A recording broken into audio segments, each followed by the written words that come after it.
அற்புதமான திருநாள்ல நம்ம ராகவ சிங்க வைபவம் அப்படிங்கிற தலைப்புல உபன்யாசத்தை அனுபவிக்க போறோம். அது என்ன ராகவ சிங்க வைபவம் அப்படின்னா, ராகவன் அப்படின்னா ரகுவம்சத்துல பிறந்த ராமனை குறிக்கிறது. இதுல என்ன ஒரு ஆச்சரியம் அப்படின்னா, ராமனை பத்தி வால்மீகி அனுபவித்ததை போல இன்னொருத்தரால அனுபவிக்க முடியாது. அப்படி ராமனை வரிஞ்சு வரிஞ்சு அனுபவித்தவர் வால்மீகி.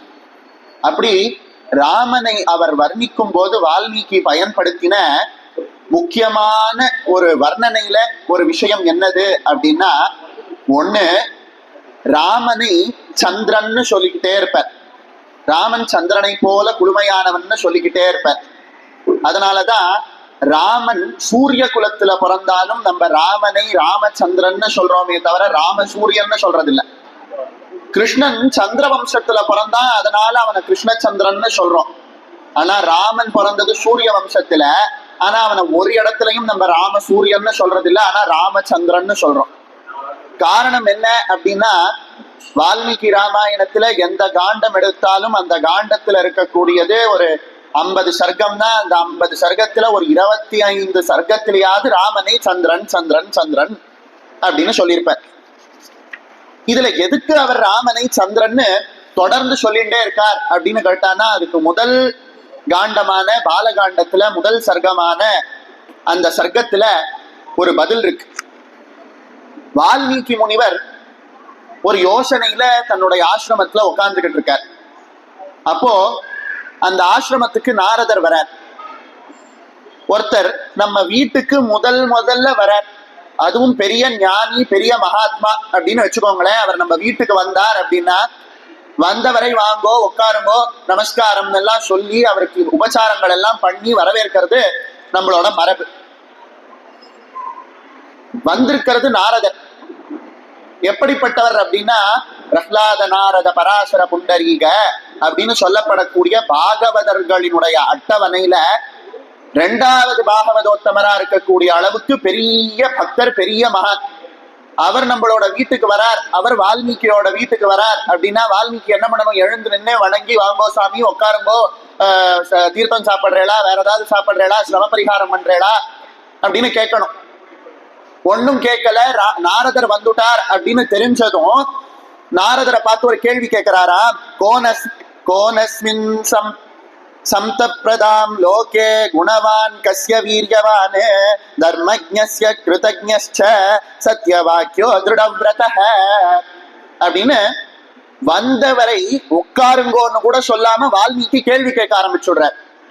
என்ன கேட்கிறார்? கோனஸ்மின் சம்பிரதாம் லோகே, யார் இந்த பரந்த உலகத்துல குணவான் கஸ்ய வீரியவான், குணங்களால் சிறந்தவன் யாரு, வீரத்தால் சிறந்தவன் யாரு, தர்மத்தை கடைபிடிப்பதனால் சிறந்தவன் யாரு, கிருதஜ்ஞனா சொன்னதை செய்து காட்டக்கூடியதுல சிறந்தவன் யாரு, சத்திய வாக்கியம்னு சொல்றா போல வாக்குல எப்பவும் உண்மையை பேசக்கூடியவன் யாரு அப்படின்னு 16 குணங்களை சொல்லி இந்த குணங்கள் யாருக்கு இருக்கு யாருக்கு இருக்கு யாருக்கு இருக்குன்னு கேட்கிறேன். அப்போ ஒண்ணு யோசிச்சு பார்க்கணும்.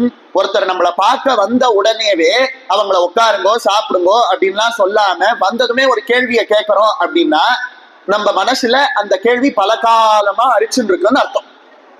நம்ம வீட்டுல குழந்தை டியூஷனுக்கு போயிட்டு ஒரு 2 மணி நேரம் ஆயிடுத்து திரும்பி வரல. அப்போ நம்ம வீட்டுக்கு பக்கத்து வீட்டுக்காரங்க வராங்க, இல்ல இந்த ஃப்ரெண்டோட, அந்த குழந்தையோட ஃப்ரெண்டோட அம்மா வராங்க.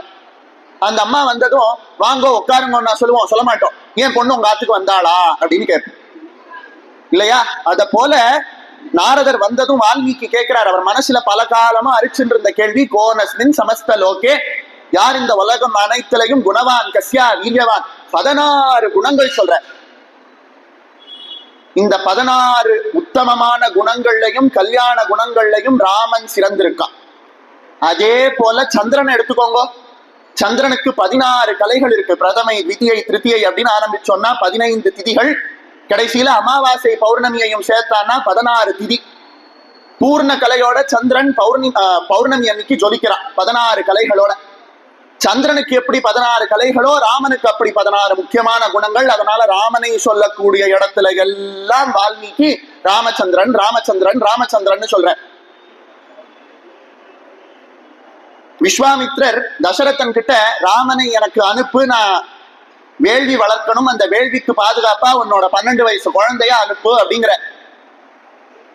இதுல ஆச்சரியம் என்னன்னா, ராமன் வனவாசத்துக்கு கிளம்பின போது அவனுக்கு 25 வயசு. அந்த 25 வயசுலேருந்து 12 வருஷத்தை கழிச்சான்னா 13 வயசு. அந்த 13 வயசு நிரம்பின குழந்தையா ராமன் இருக்கிறதே விஸ்வாமித்திரர் வந்து கேட்கிற அனுப்பு அப்படின்னு. இதுதான் வால்மீகி ராமாயண பிரகாரம் ராமனோட வயசு சீதா கல்யாணம் நடந்த போது. இந்த சீரியல் எல்லாம் காட்டுற மாதிரி நல்லா 40 வயசு ராமருக்கு மூஞ்சில பெயிண்ட் அடிச்சு அப்படிலாம் இல்ல, 13 வயசுல ராமருக்கு கல்யாணமானது. அப்படி ராமனை அனுப்புன்னு கேட்ட போது தசரதன் சொல்றானா, ராமம் சந்திரகாந்தானம்ங்கிறான. ராமன் அந்த சந்திரனை போல அழகான முகமுடையவன், அவனை நான் எப்படி அனுப்புவேன்னு கேட்கிறான். அப்படியே ஸ்கிப் பண்ணி அயோத்தியா காண்டத்துக்கு வந்தான்னா, சுமேந்திரர் தசரதர் ராமனுடைய பட்டாபிஷேகத்தை நிறுத்திட்டார் அப்படின்னு சொல்றதுக்கு வந்த போது ராமனுடைய அந்த மாளிகையில ஒரு ஊஞ்சல்ல ராமனும் சீத்தையும் உட்கார்ந்து இருக்கார். அப்படி பார்த்த அந்த 2 பேரையும் தம்பதியா சுமேந்திரர் பார்க்கறதே அவருக்கு என்ன தோணித்தான், ஸ்வர்கலோகத்துல இந்திரனும் அவனோட மனைவி ரேவதியும் பக்கத்துல உட்கார்ந்து இருக்கா போல இருந்துதான். இப்படி காண்டத்துக்கு காண்டம், சர்க்கத்துக்கு சர்க்கம், ராமனை சந்திரன் சந்திரன் சந்திரன் வால்மீகியினுடைய உத்தமமான வாக்கியத்தினால சொன்னதுனால ராமன் சூரிய குலத்துல பிறந்திருந்தாலும் ராம சூரியன்னு சொல்லாம வால்மீகியினுடைய வாக்குக்கு மரியாதை கொடுத்து ராமச்சந்திரன் சொல்றோம். அதே போல ராமாயணத்தை உற்று கவனிச்சான்னா ஒரு காண்டத்துக்கும் ஒரு சர்க்கத்துக்கும் ராமனை அவர் வர்ணிச்ச இன்னொரு அற்புதமான வார்த்தை என்ன அப்படின்னா சிம்ஹம் அப்படின்னு.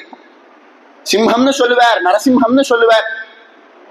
திடீர்னு நரசிம்மன் வேர், திடீர்னு சிம்ஹம்னு சொல்லுவார். எதற்கு அப்படின்னு கேட்டானா, வால்மீகிக்கு ராமாவதாரத்தின் மேல எத்தனை அளவுக்கு மரியாதையும் பக்தியும் இருந்ததோ அந்த அளவுக்கு சொல்ல போனா அந்த விட மேல நிருசிம்ஹாவதாரத்தின் மேல மரியாதை இருக்கு. அதனாலதான் வால்மீகியோட வாக்குக்கு மரியாதை கொடுத்து நம்ம எப்படி ராமச்சந்திரன் சொல்றோமோ அதே போல சிம்ஹம் சிம்ஹம்னு ராமனை வர்ணிச்சதுனால ராகவ சிம்ஹம் அப்படின்னு ராமனை சொல்லுவோம். ரகுகுலத்துல பிறந்த சிங்கம் போன்றவன் அப்படின்னு அந்த பேருக்கு அர்த்தம். வால்மீகி மடை திறந்த வெள்ளம் போல 24,000 ஸ்லோகங்களை நமக்கு கொடுத்துட்ட. அந்த ஒரு ஸ்லோகத்தையும் ஒரு சர்க்கத்தையும் எடுத்து அதுல எங்கெங்கெல்லாம் ராமனை நரசிம்மனா அவர் அனுபவிச்சிருக்காருன்னு பார்க்கணும்னு இருந்தா இந்த ஒரு ஜென்மம் போராது. அந்த அளவுக்கு அவர் வர்ணிச்சிருக்கார். இருந்தாலும் சில ருச்சிகரமான இடங்கள் வால்மீகி ராமாயணத்துல இருக்கும். அதனால வால்மீகி ராமாயணத்துல குறிப்பிட்ட இடங்கள்ல எங்க ராமனை வால்மீகி நரசிம்மனா அனுபவிச்சிருக்காரோ அத வால்மீகியினுடைய மனதுல நின்று வால்மீகி எப்படி ரசிச்சாரோ அதை போல நம்ம ரசிக்கணும் அப்படிங்கிற ஒரு எண்ணத்துல இந்த ஒரு 2 மணி நேரம் பெரியவர்கள் நீங்க அத்தனை பேரும் என் கூட சேர்ந்து பயணிக்கணும்னு வேண்டிட்டு கதைக்குள்ள போகலாம். ராமாயணம் ஒன்றும் சாதாரண விஷயம் கிடையாது. நம்ம இந்து தர்மத்துக்கு மூலமான நூல் எது அப்படின்னு கேட்டா வேதம். வேதயதி வேதக அப்படின்னு சொல்லுவா. எது நமக்கு அறிவை கொடுக்கிறதோ அதுவே வேதம் அப்படின்னு சொல்லுவா. இந்த வேதம் ரிக் யஜுர் சாம அதர்வணம்னு சொல்லி 4 பிரிவுகளா இருக்கு. இந்த 4 வேதங்களும் எழுதா கிழவியா குரு சொல்றதை கேட்டு சிஷ்யர் திரும்பி சொல்லி, அந்த சிஷ்யர் சொல்றதை கேட்டு அவரோட சிஷ்யர் சொல்லி, அப்படி செவி வழியாவே கடத்தப்பட்டதுனால அதுக்கு ஸ்ருதி அப்படின்னு பேர். ஸ்ருதினா காதால கேட்டு தெரிந்து கொள்ளப்பட வேண்டியது அப்படின்னு அர்த்தம். இந்த வேதம் எல்லாருக்கும் கிடைச்சிடுறதான்னு கேட்டா கிடையாது. ஆதிசங்கர பகவத்பாதர் சொல்லுவார், கோடான கோடி பிறவிகள் மற்ற ஜந்துக்களா பிறந்தாதான் கோடியில ஒரு பிறவி மனுஷ ஜன்மமா பிறக்குமா. அப்படி கோடி பிறவி மனுஷ ஜன்மமா பிறந்தாதான் ஒரு பிறவியில காயத்ரி மந்திரம் உபதேசமாகுமா. இப்போ காயத்ரி மந்திரம் வெறும் முதல் வர்ணத்தவருக்குன்னு மட்டும் நினைக்க வேண்டாம். ஒரு காலத்துல அத்தனை பேரும் காயத்ரி ஜபம் பண்ணிட்டு இருந்தா ஒரு வர்ணத்தவருக்கும் பூனல் மாறும். வேற வேற பதார்த்தங்கள்ல பூனல் போடுவா. அதெல்லாம் இப்ப போயிடுத்து விட்டுறலாம். அப்படி கோடியில ஒரு பிறவியில நமக்கு காயத்ரி உபதேசம் ஆகும். அப்படி கோடி பிறவியில காயத்ரி ஜபம் பண்ணாதான் அதுல ஒரு பிறவியில வேதம் படிக்க முடியும். அப்படி கோடி பிறவியில வேதம் படிச்சாதான் அதுல ஒரு பிறவியில வேதத்தோட அர்த்தத்தை புரிஞ்சுக்க முடியும். அப்படி கோடி பிறவியில வேதத்தோட அர்த்தம் புரிஞ்சுட்டாதான் அதுல ஒரு பிறவியில வேதத்தோட உண்மையான அர்த்தத்தை உணர்ந்து மோட்சத்துக்கு போக முடியும். இப்படி வேதத்தினுடைய பொருள் எளிதில் யாராலையும் அடைய முடியாத ஒன்னா இருக்கு.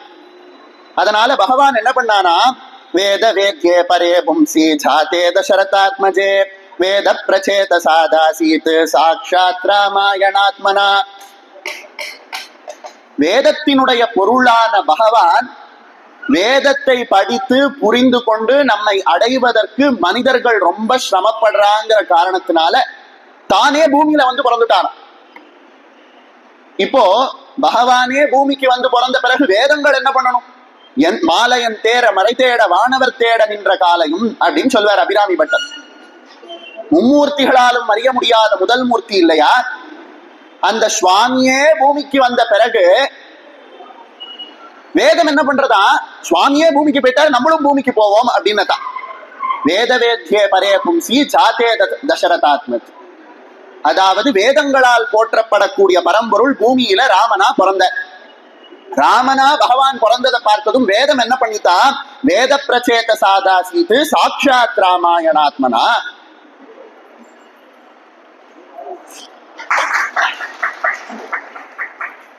பகவானே பூமியில பிறந்துட்டானே, பகவானே பூமியில பிறந்துட்டானே, அப்ப நம்மளும் பூமிக்கு போயாகணுமேன்னு வேதம் ராமாயணமா மாறிட்டான். இதுல ஆச்சரியம் என்னன்னா, 4 வேதங்களோட சாரமா இருக்கக்கூடியது காயத்ரி மந்திரம். அந்த காயத்ரி மந்திரத்துல 24 எழுத்துக்கள் இருக்கு. அந்த 24 எழுத்துக்களும் 4 வேதத்தோட புழிஞ்சி எடுக்கப்பட்ட சாரமான எழுத்துக்கள். அந்த காயத்ரி மந்திரத்துல இருக்கக்கூடிய ஒரு எழுத்துக்கும் வியாக்கியானம் பண்றது போல, ஒரு எழுத்துக்கும் அர்த்தம் சொல்றது போல வால்மீகி ராமாயணத்துல 1000 ஸ்லோகம். ஒரு எழுத்துக்கு 1000 ஸ்லோகம் வீதம் 24,000 ஸ்லோகம். வேதத்துல என்ன சொல்லியிருக்கோ அது அப்படியே ராமாயணத்துல இருக்கு. இப்படி பகவானே ராமனாக பிறந்தான், பகவானே பூமிக்கு வந்ததுனால வேதம் ராமாயணமாக மாறினது. அததான் கம்பர் ரொம்ப அற்புதமா சொல்லுவார், மேலொரு பொருளும் இல்லா மெய்ப்பொருளாகி வில் தாங்கி கால் தரை தோய அப்படின்னு. தனக்கு மேல ஒருத்தர் இல்ல. நம்ம ஒருத்தர்கிட்ட போய் 10 ரூபாய் கேட்டான்னா நம்ம யார்கிட்ட போய் கேட்கிறோமோ அவர் இன்னொருத்தர்கிட்ட போய் 100 ரூபாய் கேட்பார். அவர் யாருக்கிட்ட 100 ரூபாய் கேட்கிறாரோ அந்த மனுஷன் இன்னொருத்தர்கிட்ட போய் 1000 ரூபாய் கேட்பார். இப்படி வளர்ந்துட்டே இருக்கும். ஆனா 10 ரூபாய் வேணுங்கிறவனும் சரி, கோடி ரூபாய் வேணுங்கிறவன் சரி, லட்ச கோடி ரூபாய் வேணுங்கிறவனும் சரி, பகவானோட சன்னதியில தான் போய் நிக்கிறான். ஆனா அந்த பகவான் இன்னொருத்தர்கிட்ட போய் எனக்கு ஒரு 10 ரூபாய் கொடுன்னு கேட்கிறான்னா கிடையாது. அதனாலதான் மேலொரு பொருளும் இல்லா மெய்ப்பொருளாகி அப்படிப்பட்ட பகவான் பூமியில ராமனா பிறந்துட்டா. வேத வேத்யே பரே பும்சி ஜாதே தசரதாத்மஜே. பகவானே பூமியில வந்ததுனால வேதம் ராமாயணமாக மாறினது. அப்படி இந்த அற்புதமான ராமாயணத்தினுடைய அர்த்தத்தை தெரிஞ்சுக்கிறதுக்காக திருப்பதியில இருக்கக்கூடிய திருமலை நம்பிகள் கிட்ட ராமானுஜர் ராமாயணத்தை பத்தி உபன்யாசம் கேட்கணும்னு போற. திருமலை நம்பிகளினுடைய வீட்டு வாசல்ல ராமானுஜர் போய் நிக்கிறார். அவர் கேட்கிறார் என்ன வேணும் அப்படின்னு. எனக்கு ராமாயணத்தோட பொருள் சொல்லணும் அப்படிங்கிறார். இப்ப கிடையாது, போயிட்டு வா அப்படிங்கிறார். ராமானுஜர் திரும்பி போற. கொஞ்ச நாள் பொறுத்து வர. இப்ப கிடையாது, போயிட்டு வா அப்படிங்கிற. ராமானுஜர் திரும்பி போற. இப்படி போயிட்டு போயிட்டு வந்து 18 தடவை அலைஞ்சாராம் ராமானுஜர். 18 தடவை விடாப்புடியா அலைஞ்ச பிறகு திருமலை நம்பிகள் வால்மீகி ராமாயணத்தை ராமானுஜருக்கு உபதேசம் பண்றார். அது மட்டும் இல்லையா, வால்மீகி ராமாயணத்துல இருக்கக்கூடிய ஒரு ஸ்லோகத்துக்கும் 18 அர்த்தம் சொன்னாராம். 18 தடவை அலைஞ்சார் இல்லையா, அதனால ஒரு ஸ்லோகத்துக்கும் 18 அர்த்தம். அப்படின்னா ராமாயணத்தினுடைய ஒரு ஸ்லோகமும் எவ்வளவு அர்த்தம் வாய்ந்தது, எவ்வளவு தர்மங்கள் அதுக்குள்ள இருக்கு, எவ்வளவு மகத்துவம் அதுல இருக்கு அப்படிங்கிறத நம்ம புரிஞ்சுக்கணும். வால்மீகி ராமாயணத்தை பத்தி பலவிதமான ஒரு பொய்யான கருத்துகள் இருக்கு. யார் ராமாயணத்தை எடுத்தாலும் வால்மீகி வந்து ராமன் தான் மகாவிஷ்ணுன்னு சொல்லவே இல்லை. அவர் அவனை மனிதனாக அனுபவிக்கணும்னு பார்த்தார் அப்படின்னு சொல்றார். ஆனா உண்மையா வால்மீகி ராமாயணத்தை எடுத்து படிச்சவாளுக்கு தெரியும், அவருக்கு எங்கெங்கெல்லாம் சான்ஸ் கிடைச்சிருக்கோ அங்கங்கெல்லாம் நுழைச்சுடுற. ராமன் சாதாரண மனுஷன் கிடையாது அப்படின்னு சொல்ல போனா ராமனே சில இடத்துல தான் பரம்பொருள்ன்றத ஒரு மாதிரி சூசகமா சொல்றான். வெளிப்படையா சொல்லல, ஆனா சூசகமா தான் தான் பரம்பொருள்னு சொல்றான். அது என்ன ஸ்லோகம்ங்கிறதையும் நம்ம பார்க்க தான் போறோம். என்ன அப்படின்னு கேட்டானா, இது மாதிரி ராமாயணத்துல பலவிதமான விஷயங்கள் இருக்கு, பலவிதமான தப்பான கருத்துக்களும் மக்களுக்குள்ள இருக்கு. பலவிதமான இடைச்சொருகல்கள் நடுவுல வந்துட்டதுனால உண்மையான ராமாயணம் எதுன்னு தெரியாம சிலர் ராமனை பத்தி தப்பா பேச கூட ஆரம்பிச்சுட்டா. இன்னொரு அற்புதமான ஒரு பலரும் நம்பாத ஒரு விஷயத்த இங்க சொல்றதுக்கு நான் கடமைப்பட்டிருக்கேன். வால்மீகி ராமாயண பிரகாரம் வாலியை ராமன் மறைஞ்சு நின்று அடிக்கல. முறையான தர்ம யுத்தத்துல ராமன் வாலிய நேருக்கு நேர் நின்று ஜெயிச்சான். மரத்துக்கு பின்னாடி நின்னுலாம் ராமன் பானத்தை போடல. அது பிற்காலத்துல வந்த கம்பராமாயணத்திலையும் ராமச்சரித்த மானசத்திலையும் இருக்கக்கூடிய கருத்து. வால்மீகி ராமாயணத்துல அந்த மறைஞ்சு நின்று ராமன் அடிச்சான் அப்படிங்கிற வார்த்தைக்கே இடமில்லை. அப்புறம் எப்படி சுவாமி வால்மீகி ராமாயணத்துல, வால்மீகி ராமாயணம் தானே மூல ராமாயணம், அதுல இருந்து தானே இத்தனையும் வந்தது, அப்புறம் எப்படி இந்த விஷயங்கள் வந்தது, அதாவது ராமாயணத்திலேயே இல்லாததை எப்படி கம்பரும் இவரும் சொன்னார் அப்படின்ற கேள்வி வரும். வால்மீகி ராமாயணத்துல கிஷ்கிந்தா காண்டத்தை எடுத்து நம்ம பார்த்தோம்னா ராமனுக்கும் வாலிக்கும் சண்டை நடக்கிறது. அந்த சண்டை நடக்கக்கூடிய இடத்துல ராமன் எங்க நின்னான்ங்கிறத வால்மீகி சொல்லல. வாலியும் சுக்ரீவனும் எங்க நின்னா எங்க சண்டை போட்டாங்கிறதையும் அவர் சொல்லல. ஒரு மாதிரி பூடகமா இருக்கு அந்த இடம். அப்படி இருக்கும்போது வாலியும் சுக்ரீவனும் சண்டை போடும்போது எப்படி போடுறாளா, வாலி ஒரு பெரிய மரத்தை புடுங்கி சுக்ரீவன் மேல வீசி எறியறான், சுக்ரீவன் ஒரு மரத்தை புடுங்கி வீசி எறியறான், வாலி ஒரு மலையை புடுங்கி வீசி எறியறான், சுக்ரீவன் ஒரு மலையை புடுங்கி வீசி எறியறான். இப்ப யோசிச்சு பாருங்க, மலையையும் மரத்தையும் பிடுங்கி எரிஞ்சு ஒருத்தர் சண்டை போடும்போது ராமன் மரத்துக்கு பின்னாடி மறைஞ்சுட்டான்னா இதை விட ஒரு அபத்தம் கிடையாது. இது ஒரு சின்ன ஒரு லாஜிக் தான். ஆக மொத்தம் வால்மீகி ராமாயணம் பிரகாரம் வாலி மறைந்து நின்று அடிக்கப்படல. இப்படி வால்மீகி ராமாயணத்துல நிறைய கருத்துக்கள் இருக்கு.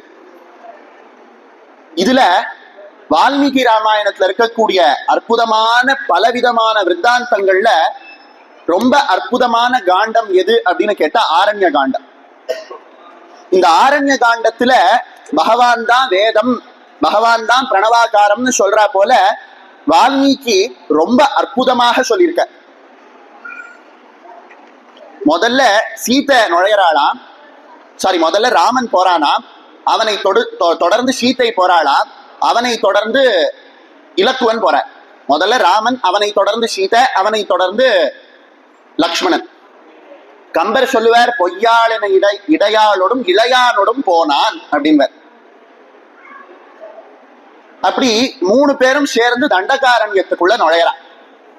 அப்படி நுழையர்ச்ச என்ன சொல்றார் அப்படின்னா, பிரவிஷ்யது மகாரண்யம் தண்டகாரண்யம் ஆத்மவான் ததர்ஷ ராமோ துர்தர்ஷதாபசர் ரஷ்மி மண்டலம்.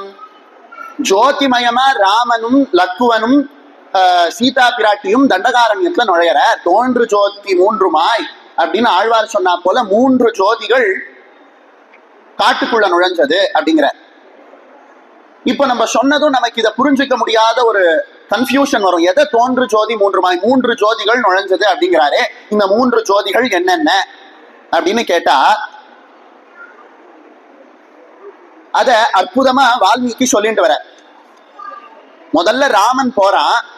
அந்த ராமன் எதோட ஸ்வரூபம்னு கேட்டா, கிருஷ்ணன் பகவத்கீதையில சொன்னா போல அக்ஷரானாம் அகாரோஸ்மிங்கிற போல ராமன் எழுத்துக்கள்ல அகாரமா முதல் எழுத்தான ஆவா இருக்கான்.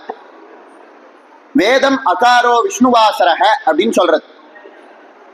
அப்படிங்கிற அக்ஷரத்துல மகாவிஷ்ணுவானவர் சதா இருக்கார் அப்படின்னு வேதம் சொல்றது. ஆக முதல்ல போகக்கூடிய ராமன் அப்படின்னு சொல்லப்படக்கூடிய அக்ஷரம். அவனை தொடர்ந்து சீத்தை போறா இல்லையா, அவள் எதனுடைய ஸ்வரூபம் அப்படின்னு கேட்டான்னா, உத்ருதா சிவராகேன கிருஷ்ணேன சதபாகுனா, அதாவது அப்படிங்கிற எழுத்தால சொல்லப்படக்கூடியவள் மகாலட்சுமி அப்படின்னு வேதம் சொல்றது. ஆக முதல்ல அப்படிங்கிற எழுத்தினுடைய ஸ்வரூபமாக ராமன் போறான். அவனை தொடர்ந்து அப்படிங்கிற எழுத்தினுடைய ஸ்வரூபமான மகாலட்சுமியான சீதை போறா. இவா 2 பேரையும் தொடர்ந்து யார் போறான்னா லக்ஷ்மணன் போறான். இந்த லக்ஷ்மணன் எதோட ஸ்வரூபம் அப்படின்னு கேட்டான்னா அப்படிங்கிற எழுத்தோட ஸ்வரூபமா. ம அப்படிங்கிற எழுத்து எதை குறிக்கிறது அப்படின்னா ஜீவாத்மாவான நம்மளை குறிக்கிறது.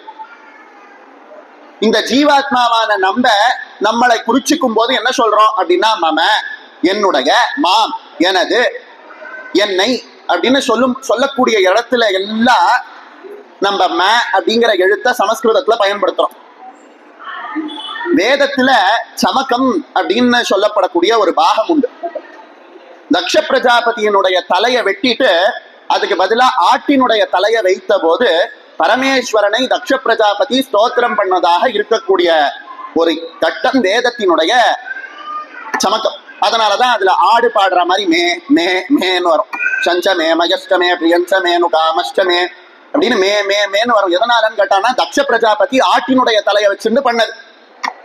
அங்க மேன்னு சொல்றதுன்னா என்ன அர்த்தம்? எனக்கு எனக்கு எனக்குன்னு அர்த்தம். ஆக மமன்னா என்னுடைய, மாம்னா என்னை, மேன்னா எனக்கு. இப்படி ஒரு ஜீவாத்மா தன்னைத்தானே குறிப்பதற்கு என்ன எழுத்த சொல்றதுன்னா மேவ சொல்றது. இப்போ நன்னா கூட்டி கழிச்சு பாருங்க. முதல்ல ஆ போகிறது, அதாவது ராமன் அகாரத்தினுடைய ஸ்வரூபம் போறா. அவனை தொடர்ந்து உத்ருதா சிவராகேனன்ற ரிக்குல சொல்லப்படக்கூடிய மகாலட்சுமி தேவியானவள் போறார். அவளுக்கு பின்னாடி ம அப்படிங்கிற அக்ஷரத்தினுடைய ஸ்வரூபமாக ஜீவாத்மாவாக லக்குவன் போறான். இப்ப இவ 3 பேரையும் சேர்த்து படிச்சா என்னவாக இருக்கு அப்படின்னா பிரணவ மந்திரமே போறா போல இருக்கு. ஓம் அப்படிங்கிற பிரணவ மந்திரத்துல என்னென்ன இருக்கு அப்படின்னு கேட்டா அதை பிரிச்சான்னா அ உ ம அப்படிங்கிற 3 எழுத்துக்கள் தான் இருக்கு. இந்த 3 எழுத்துக்களும் முதல்ல மகாவிஷ்ணுவும், அடுத்து இருக்கக்கூடிய மகாலட்சுமியும், அடுத்து இருக்கக்கூடிய ஜீவாத்மாவும். அப்ப பிரணவத்துக்கு அர்த்தம் என்ன அப்படின்னு கேட்டான்னா இந்த பக்கம் ஜீவாத்மா இருக்கு, அந்த பக்கம் பரமாத்மா இருக்கு, நடுவுல மகாலட்சுமி இருக்கா. இந்த ஜீவாத்மாவை பரமாத்மாவிடம் கொண்டு சேர்க்கக்கூடியது அவள் தான் அப்படின்னு காட்டுறதுதான் வேதம். அதுதான் பிரணவம். அதனாலதான் ஊ அப்படிங்கிற எழுத்துக்கு காக்கக்கூடிய தன்மை உடையது அப்படின்னு சொல்லுவான். அதனாலதான் தொண்டர்களுக்கு அருள் பண்ணின கதையை மொத்தமாக உடைய திருத்தொண்டர் புராணம்னு சொல்லப்படக்கூடிய பெரிய புராணம் உலகெல்லாம் உணர்ந்து ஓதற்கரியவன் ஊலேந்து ஆரம்பிக்கிறது. ஏன்னா அது முழுக்க அனுகிரகம் தான். அம்பாளுக்கு அனுகிரகம் மட்டும்தான் மன தெரியும். இப்படி ஜீவாத்மாவை பரமாத்மாவோட சேர்க்கக்கூடிய ஸ்வரூபம் தான் ராமன், சீதை, லக்ஷ்மணன். இத ரொம்ப அழகா வால்மீகி சொல்ற. அக்ரத பிரயயௌ ராமஹ சீதா மத்தியே சுமத்யமா பிருஷ்டதஸ்து தனுஷ்பாணி லக்ஷ்மணோ நுஜகாமஹ. அக்ரத பிரயயௌ ராம, முதல்ல ராமன் போறான். சீதா மத்தியே சுமத்யமா, அவனுக்கு பின்னாடி சீதை போறான்.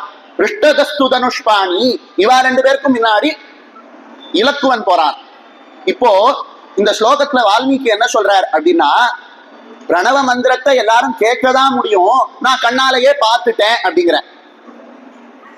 இந்த ஸ்லோகத்திலேயே பிரணவ மந்திரம் இருக்கிறதுன்றது ஆச்சரியம்.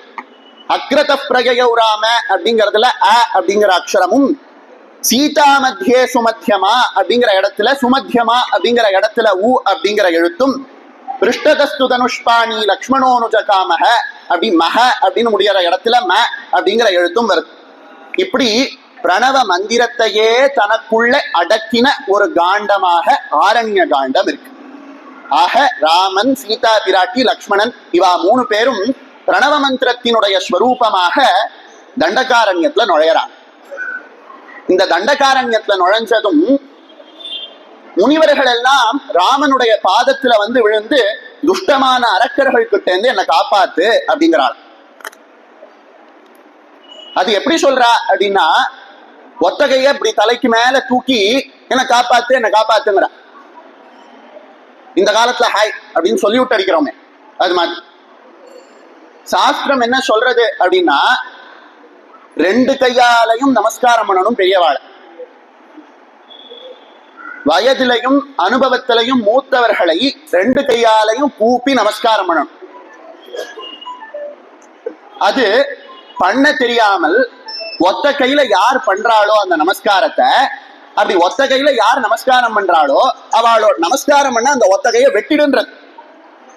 அதாவது பணிவுன்னு ஒண்ணு இல்லாத ஒருத்த இந்த பூமியில இருக்கிறதுக்கே அருகதை கிடையாது அப்படி. இப்போ வந்த ரிஷிகள் எல்லாம் ஒத்த கைய தூக்கி ராமா காப்பாத்துங்கிறாளே. இப்போ ராமன் போய் அவ கைய வெட்டணும்ல. ராமோ விக்கிரகவான் தர்மஹங்கிறத, இவன் தர்மஸ்வரூபம் அப்படிங்கறத போய் கைய வெட்டணும்ல. ஆனா ராமன் அவளை பார்த்து கருணை கொண்டார். இப்ப கூட நம்ம வடநாட்டுல இருக்கக்கூடிய கோயில்களுக்கெல்லாம் போனான்னா நம்ம வந்து இப்படி கை குவிச்சு வணங்குவோம். அவள்லாம் இப்படி கையை ரெண்டுத்தையும் மேல தூக்கிடுவான். எதுக்கு அப்படின்னா, நம்ம வள்ளுவர் சொன்ன திருக்குறளை ஞாபகம் வச்சுக்கணும். பிறவி பெருங்கடல் நீந்துவர் நீந்தார் இறைவன் அடி சேராதார். இந்த பூமியில நம்ம பிறந்திருக்கோம்னா காரணம் என்ன அப்படின்னா, சம்சார பந்தத்துல சம்சார சாகரத்துல திரும்பி திரும்பி பிறந்து செத்துன்னு இருக்கோம். புனரப்பி ஜனனம் புனரப்பி மரணம். அதனால இதுக்கு கடல்னு பேரு, சம்சார கடல்னு பேரு. திருவள்ளுவரும் அதான் சொல்றாரு, பிறவி கடல் அப்படின்னு. தண்ணியில நம்ம முழுகிறோம் அப்படின்னா நமக்கு அந்த தண்ணியை எதிர்த்து நீந்தி மேல வர தெரியல அப்படின்னா நம்ம என்ன பண்ணுவோம்? கையை தூக்குவோம் இல்லையா? அத போல இந்த பிறவி கடல்ல நான் முழுகின்னு இருக்கேன், அதனால என்னை காப்பாத்துன்னு சொல்றது போல கையை தூக்குவார். அருணகிரிநாதர் முருகனுக்கு எப்படியெல்லாம் வழிபாடு பண்ணா பிடிக்கும் அப்படின்னு சொல்ற. அந்த மறை வேள்வி காவல்கார செந்தமிழ் சொல் பாவின் மாலைக்கார அண்டருபகார சேவல்கார முடி மேலே. அந்தன்மறை வேள்வி காவல்கார, மறை சம்பந்தமாக மறையின் மூலமாக செய்யப்படக்கூடிய யாகங்களுக்கு காவல்காரன் முருகப்பெருமான் தான். செந்தமிழ் சொல்பாவின் மாலைக்கார, செந்தமிழால தொடுத்த மாலைகளை சதா போட்டு இருக்கானாம். அதாவது கவிதைகள், தமிழ் மொழியில செய்யப்பட்ட கவிதைகள் மேல பிரியம் கொண்டவனா. அண்டருபகார சேவல்கார, தேவர்கள் பண்ணக்கூடிய ஸ்தோத்திரத்தை கேட்டு மனம் மகிழ்ந்து அவர்களுக்கு வெற்றியை கொடுக்கக்கூடிய சேவல் கொடியை உடையவனா. ஆக மொத்தம் மறை சொல்லி வேள்வி பண்ண தெரியணும். அப்படி இல்லைன்னா தமிழ் பாமாலை பாடி முருகனை வழிபட தெரியணும். அப்படியும் இல்லைன்னா தேவர்களை போல ஸ்தோத்திரம் பண்ண தெரியணும். இது மூணும் நமக்கு தெரியாது. அப்ப என்ன பண்ணலாம் அப்படின்னா, முடிமேலே அஞ்சலி செய்வோர்கள் காவல்காரன். ஒண்ணும் பண்ண தெரியலன்னா தலைக்கு மேல கையை குவிச்சுட்டு முருகான்னு சொல்லி காப்பாத்திடுவான் அப்படின்ற. இப்படி இந்த முனிவர்கள் எல்லாம் ரெண்டு கையையும் தூக்கி ராமா ரக்ஷின்னு வரணும். அவ ஒரு கையை தான் தூக்குறா. காரணம் என்னடான்னா, இன்னொரு கையை அங்க தண்டகாரண்யத்துல இருக்க அரக்கர்கள் எல்லாம் வெட்டிட்டா. ரெண்டு கை இருந்தா தானே நீ யாகம் பண்ணுவ, உனக்கு ரெண்டு கையே வேண்டாம் போடா அப்படின்னு வெட்டிட்டா. ராமா என்னை காப்பாத்து அப்படின்னு வரா. அப்போ ராமன் சொல்றானா, நான் கண்டிப்பா உங்களை காப்பாத்துறேன், கவலைப்படாதீங்கோ அப்படிங்கிற.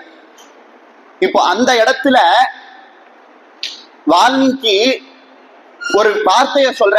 என்ன வார்த்தை அப்படின்னா, சிங்கோ வன புத்தி நியாயம் அப்படிங்கிற. காட்டுல ஒரு சிங்கம் நுழைஞ்சது அப்படின்னா அங்க இருக்கக்கூடிய காட்டெருமை சரி, அங்க இருக்கக்கூடிய நரிகள் சரி, அங்க இருக்கக்கூடிய மற்ற துஷ்ட மிருகங்கள் எதுவும் வாலையே ஆட்டாது. சிங்கத்துக்கு பயந்துட்டு ஒரு ஓரமா இருக்கு. அத போல ராமன் தண்டகாரண்யத்துல நுழைஞ்சது எப்படி இருந்ததுன்னா, துஷ்ட மிருகங்கள் இருக்கக்கூடிய காட்டுக்குள்ள சிங்கம் நுழைஞ்சா அந்த காடு எப்படி ஒரு நல்ல நிலைமைக்கு வருமோ அத போல வந்துதான். அததான் சிங்கோ வன புக்தி நியாயம் அப்படிங்கிற. சிங்கம் காட்டுக்குள்ள நுழைஞ்சா போல ராமன் காட்டுக்குள்ள நுழைந்து அங்க இருக்கக்கூடிய துஷ்டர்களை எல்லாம் அவன் வதம் பண்றான். இப்படி இருக்கக்கூடிய அந்த அற்புதமான நேரத்துல என்ன ஆகிறது அப்படின்னா, சூர்பனக வரா, ராமனை பார்த்து மோகிக்கிறா. கடைசியில அவளுடைய மூக்கும் ஸ்தனமும் அறுபட்டு அங்கேருந்து போறா. போனவள் கரதூஷணாதியரை கூட்டிட்டு வரா. அப்படி அவ கூட்டிட்டு வரும்போது என்ன ஆகிறது அப்படின்னா, ஒரே ஒரு ராமன், அந்த ஒரு ராமனை எதிர்க்க 14,000 ராட்சசர்கள். அந்த 14,000 ராட்சசர்களுக்கு தலைவனா கரண், தூஷணன், திருசிரஸ் அப்படின்ற 3 ராட்சசர்கள். நன்னா யோசிச்சு பாருங்க. 14,000 ராட்சசர்கள், அவ கிட்ட விதவிதமான ஆயுதங்கள். ராமன் ஒரே ஒரு ஆளு, கையில அவன் கையில ஒரு வில்லு, அம்பு, அவ்வளவுதான். இப்படி 14,000 ராட்சசர்கள் ராமனை எதிர்த்து சண்டை போட வரான். அப்படி ராமன் அவர்களை எதிர்த்து சண்டை போட போறான். லக்ஷ்மணன் சொல்றான், சுவாமி நீங்க இருங்கோ, நான் இவாளை வதம் பண்ணிட்டு வரேன் அப்படிங்கிறான். ராமன் சொல்ற, இவாளை நான் பாத்துக்கிறேன், நீ சீத்தைய பாத்துக்கோ அப்படின்னு சொல்லிட்டு இவர் போருக்கு போற. இந்த இடத்துல ராமனுடைய கையில இருக்கக்கூடிய வில்லினுடைய மகத்துவத்தை நம்ம பார்க்கணும். ராம எந்த ஒரு தெய்வத்துக்கும் வில்லோட நுனியில மணி கட்ட மாட்டான். ஆனா இந்த மதுராந்தகம் ஏரிக்காத்த ராமர் கோயில், வடுவூர் ராமர் கோயில், அப்படி ரொம்ப புராதனமா இருக்கக்கூடிய ராமர் கோயிலுக்கெல்லாம் போனோம்னா ராமரோட வில்லுல மேல இருக்கக்கூடிய முனையில மணி இருக்கும். மணி இல்லைன்னா சலங்கை இருக்கும். இதென்ன குழந்தையோட கிளுகிழுப்பை, அதுல எதுக்கு மணியும் சலங்கையும் கட்டினான் அப்படின்னா அதுக்கு பின்னாடி ஒரு பெரிய கதை இருக்கு. பூமியில ராமனுக்கும் ராவணனுக்கும் சண்டை போயிட்டு இருக்கு. பெரிய யுத்தம், கோரமான யுத்தம். வால்மீகிய போய் கேட்டாலாம், ராம ராவண யுத்தம் எப்படி இருந்தது அப்படின்னா, ராமனும் ராவணனும் யுத்தம் பண்றது எப்படி இருந்தது அப்படின்னு போய் வால்மீகிய கேட்டார். அதுக்கு வால்மீகி சொன்னாராம், ராம ராவண யுத்தமேவ ஆசித்துன்றார். ராமராவண யுத்தம் எப்படி இருந்ததுன்னா ராமராவண யுத்தம் மாதிரி தான் இருந்தது, அதுக்கு வேற கம்பாரிசனே கிடையாது. அந்த அளவுக்கு கோரமான இருந்தது யுத்தம். அப்படி கீழே யுத்தம் நடந்துட்டே இருக்கும்போது ஆகாசத்துல இருக்கக்கூடிய தேவர்கள் எல்லாம் கூடி நின்று இந்த கோரமான யுத்தத்தை பார்த்துட்டு இருக்கா. இது இப்படி இருக்கிறத கைலாசத்துல என்ன ஆகுறதான்னா சிவன் விடாம நடனம் ஆடிண்டே இருக்கான். இங்க யுத்தம் நடக்கிறது, அங்க தேவர்கள் யுத்தத்துக்கு வானத்துல நின்று யுத்தத்தை பார்த்துட்டு இருக்க, இங்க கைலாசத்துல சிவதாண்டவம் பயன் இருக்கு. திடீர்னு தியானத்துல இருந்த மூர்த்தி எழுந்து நின்று இந்த ஆட்டம் ஆடுறாரே, என்ன விஷயம்? பார்வதி தேவிக்கு புரியல. ஆடின் இருந்த சிவபெருமான கூப்பிட்டு நிறுத்துறா. நிறுத்திட்டு பரமேஸ்வரனை கேட்கிறாளா, என்ன ஆனது சுவாமி, எதுக்கு திடீர்னு நடனம் ஆடுறீங்க?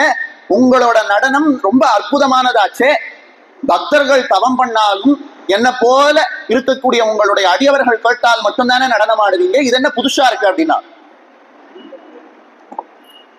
அதுக்கு பரமேஸ்வரன் சொன்னாரா, ராமராவண யுத்தத்துல ரொம்ப அற்புதமான கட்டம் இது. லட்சமா ராட்சசர்கள் வரா. ராமன் சம்மோகன அஸ்திரம் போடுறான். இந்த சம்மோகன அஸ்திரம் என்ன பண்ணும்னா, ராமன் இந்த சம்மோகன அஸ்திரத்தை விட்டான் அப்படின்னா அவனுக்கு எதிரிகள் இருக்கா இல்லையா, அந்த ராட்சசர்கள், இங்க இருக்கிற ராட்சசனுக்கு பக்கத்துல இருக்கிற ராட்சசன் ராமன் மாதிரி தெரிவான், பக்கத்துல இருக்கிற ராட்சசனுக்கு இவன் ராமனை போல தெரிவான். ஆக மொத்தம் எதிர்க்க இருக்கிற ராமன் அடிக்காம தங்களுக்குள்ளேயே அடிச்சுன்னு விழுவார். ராமன் இப்படி சம்மோகன அஸ்திரத்தை போடுறான்.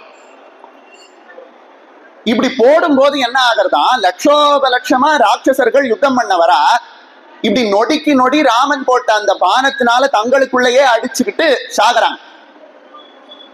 ராமனோட வில்லுல இருக்கக்கூடிய முனையில இருக்கக்கூடிய மணி ஒரு அற்புதமான மணி. யுத்தத்துல ஒரு கவுண்ட் வச்சுப்பா, அதாவது எத்தனை பேரை நம்ம சம்ஹாரம் பண்ணியிருக்கோம் அப்படின்னு. அதுக்கு விதவிதமான கருவிகள் இருந்தாலும் ராமனோட வில்லுல இருக்கக்கூடிய மணி ஒரு கவுண்டிங் டிவைஸ். என்ன பண்ணுமா, 1000 பேரை ராமனுடைய பானம் வீழ்த்தினதுன்னா அந்த மணி ஒரு தடவை டிங் அப்படின்னு அடிக்குமா. இப்படி ராமன் சம்மோகன அஸ்திரம் போட்ட போது ராட்சசர்கள் எல்லாம் லட்சக்கணக்கில் ஒரே க்ஷணத்துல விழுந்துட்டே இருக்கிறனால மணிக்கு எத்தனை தடவை அடிக்கிறதுனே தெரியாம டிங் டிங் டிங் டிங் டிங் டிங் டிங் டிங் டிங்னு அடிச்சுட்டே இருந்ததா. இப்படி விடாம அந்த மணி அடிக்கக்கூடிய அந்த மணி சப்தத்துக்கு நான் ராமா ராமான்னு சொல்லி நடனம் ஆடுறேன் நாராம் பரமேஸ்வரன். இதுதான் ராமனுடைய கையில இருக்கக்கூடிய வில்லினுடைய மகத்துவம். இப்படி லட்சோபலட்சம் இருக்கக்கூடிய ராட்சசர்களை கூட ஒரே நொடியில சம்ஹாரம் பண்ணக்கூடிய அளவுக்கு வல்லமை. 14,000 மரக்கர்கள் எல்லாம் ஒண்ணுமே இல்லை.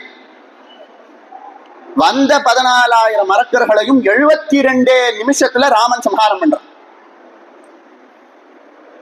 இப்படி ராமன் சம்ஹாரம் பண்ணிட்டான் அப்படின்னு தெரிஞ்சதும் ஒருத்தன் ராவணனோட அரசவைக்கு போறான். மேல் மூச்சும் கீழ் மூச்சும் வாங்க நிக்கிறான். ராவணன் கேட்கிறான், யாரா நீ, எதுக்குடா வந்த அப்படிங்கிறான். உடம்பெல்லாம் நடுங்கிறது அவனுக்கு, அந்த தூதுவனுக்கு. என் பேரு அகம்பனன் அப்படிங்கிறான். அகம்பனன் அப்படின்னா பயம் இல்லாதவன் அர்த்தம். கம்ப அப்படின்னா பயம்னு அர்த்தம். அகம்ப அப்படின்னா பயம் இல்லாதவன் அர்த்தம். ராவணனுக்கு அந்த அரக்கனை பார்த்ததும் சிரிப்பா வருதான். என்னடா இது பயம் இல்லாதவன் பேரை வச்சுட்டு உடம்பு இப்படி பயத்துல நடுங்கிறதே, யாரா நீ, என்ன வேணும், எதுக்காக இங்க வந்த அப்படிங்கிற. அப்போ அவன் சொல்றான், தூஷண ஜலநிதி தோஷண தோஷித ரிஷி கண கோஷித விஜய கோஷண ஜய ஜய ஜய ஜய ஸ்ரீராமா அப்படின்னு அற்புதமா அவன் பாட ஆரம்பிக்கிறான். என்ன பாடல் அப்படின்னு கேட்டா, ராமனுடைய பெருமையை உட்கார்ந்து பாடிட்டு இருக்கான். கரதர கரதரு கண்டன சண்ட பவன ஜய ஜய ஜய ஜய சீதாராமா. இது அற்புதமாக ரகுவீரகத்தியம்னு வேதாந்த தேசிகர் பண்ணது. கரதர கரதரு அப்படின்னு கண்டன சண்ட பவன அப்படின்னு சமுத்திரம் போல வந்த அரக்கர்களை ராமன் அப்படி சம்ஹாரம் பண்ணும் போது ரிஷிகண கோஷித விஜய கோஷண, ரிஷிகள் எல்லாம் ராமன் வெல்லட்டும் ராமன் வெல்லட்டும்னு கோஷிக்கிறாள். கரதர கரதரு கண்டன சண்டபவன, கரந்தூஷணன் போன்ற காட்டு மரங்களை ஒரே நொடியில அப்படி விசிறி அடிக்கக்கூடிய சூறாவளியை போல யுத்த காலத்துல சுழன்று சுழன்று ராமன் அப்படி யுத்தம் பண்றான். அசகாய சூரக அனபாய சாகசக. அசகாய சூரன், சகாயமே இல்லாம துணையே இல்லாம ஒத்த ஆளா 14,000 அரக்கர்களையும் ராமன் ஜெயிச்சான். ராமனோட வில்லுல ஒரு பானம் தான் இருக்குன்ற போல இருக்கு. அந்த பானம் ராமனுடைய வில்ல விட்டு புறப்பட்டதும் அந்த ஒரு பானம் 10 பானமா இருக்கு. அந்த பானமானது ஆகாசத்தை அடைஞ்சதும் அந்த 10 பானம் 100 பானமா இருக்கு. ஆகாசத்திலேருந்து பூமிக்கு திரும்பும் போது 100 பானம் 1000 பானமா இருக்கு. அரக்கர்களை தாக்கும் போது 10,000 பானமா தாக்குறது. இப்படி ரொம்ப கோரமா அந்த ராமன் யுத்தம் பண்ணிட்டு இருக்கான். அந்த யுத்தத்தை பார்த்து பயந்து ஓடி வந்தேன் நான். சரி, அங்க இருக்கக்கூடிய ஒரு அரக்கர்களையும் ராமன் விடாம பானத்துல அடிச்சான் அப்படிங்கிற, நீ மட்டும் எப்படிடா வந்த, நீ மட்டும் எப்படி தப்பிச்சேங்கிறான். நியாயமான கேள்வி. போன 14,000 வீரர்களும் ஒண்ணுமே இல்லாம போயிட்டாலே, நீ மட்டும் எப்படி தப்பிச்ச அப்படிங்கிறான். அவன் சிரிச்சுண்டே சொன்னான், ராவணா, எதிரியோட போர் பண்றதுக்கு முன்னாடி எதிரியோட குணநலன்களை தெரிஞ்சுக்கணும். அது தெரிஞ்சுட்டோம்னா யுத்தத்துல தப்பிக்கிறதுக்கு ரொம்ப வசதினா. சரிடாப்பா, என்னடா பண்ண அப்படிங்கிறான். எனக்கு ஒரு விஷயம் தெரியும். ராமனுக்கு ஒரு வில், அதாவது ஒரு பானம் தான் போடுவான், எதிரி அழிஞ்சிருவான். ஒரு சொல், சொன்ன சொல்லுல நிப்பான். அதே மாதிரி ஒரு இல், சீதா பிராட்டிய தவிர மறந்து கூட இன்னொருத்திய பார்க்க மாட்டான். இது எனக்கு நன்னா தெரிஞ்சு. ஆகையினால என்ன பண்ணேன்னா, ராமனுடைய அந்த ஆசிரமத்தை எதிர்த்து தானே இந்த கரதூஷணாதியர்கள் போர் தொடுத்து போறா. அந்த ஆசிரமத்து வாசல்ல கொடி கட்டி சீதா பிராட்டி தன்னோட புடவைய உணர்த்திருந்தா, அவ புடவைய உருவி சுத்திண்ட என்ன பொண்ணுன்னு நினைச்சுட்டு ராமன் திரும்பி கூட பார்க்கல. ராவணா, உங்ககிட்ட ஓடி வந்துட்டேன், என்னை காப்பாத்துனான். இப்படி ஒரு இல், ஒரு வில், ஒரு சொல், இப்படி அகம்பனன் ராமனை பத்தி ராவணன் கிட்ட ரொம்ப அற்புதமா சொல்றான். இத கேட்டுட்டு ராவணனுக்கு ராமன் மேல கோபம் வருது.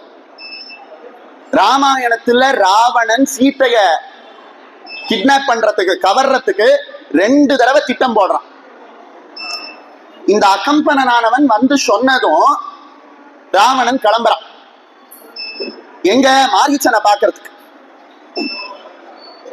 மாரீச்சனை பாக்குறதே மாரீச்சன் ராவணனை பார்த்து சொல்றான், ராவணா, நஹி ராமோ தசக்ரீவ சக்யோ ஜேதும் ரணே த்வயா ராட்சசம் வா அபி லோகேன ஸ்வர்க பாப ஜனைஹிவ அப்படிங்கிறான்.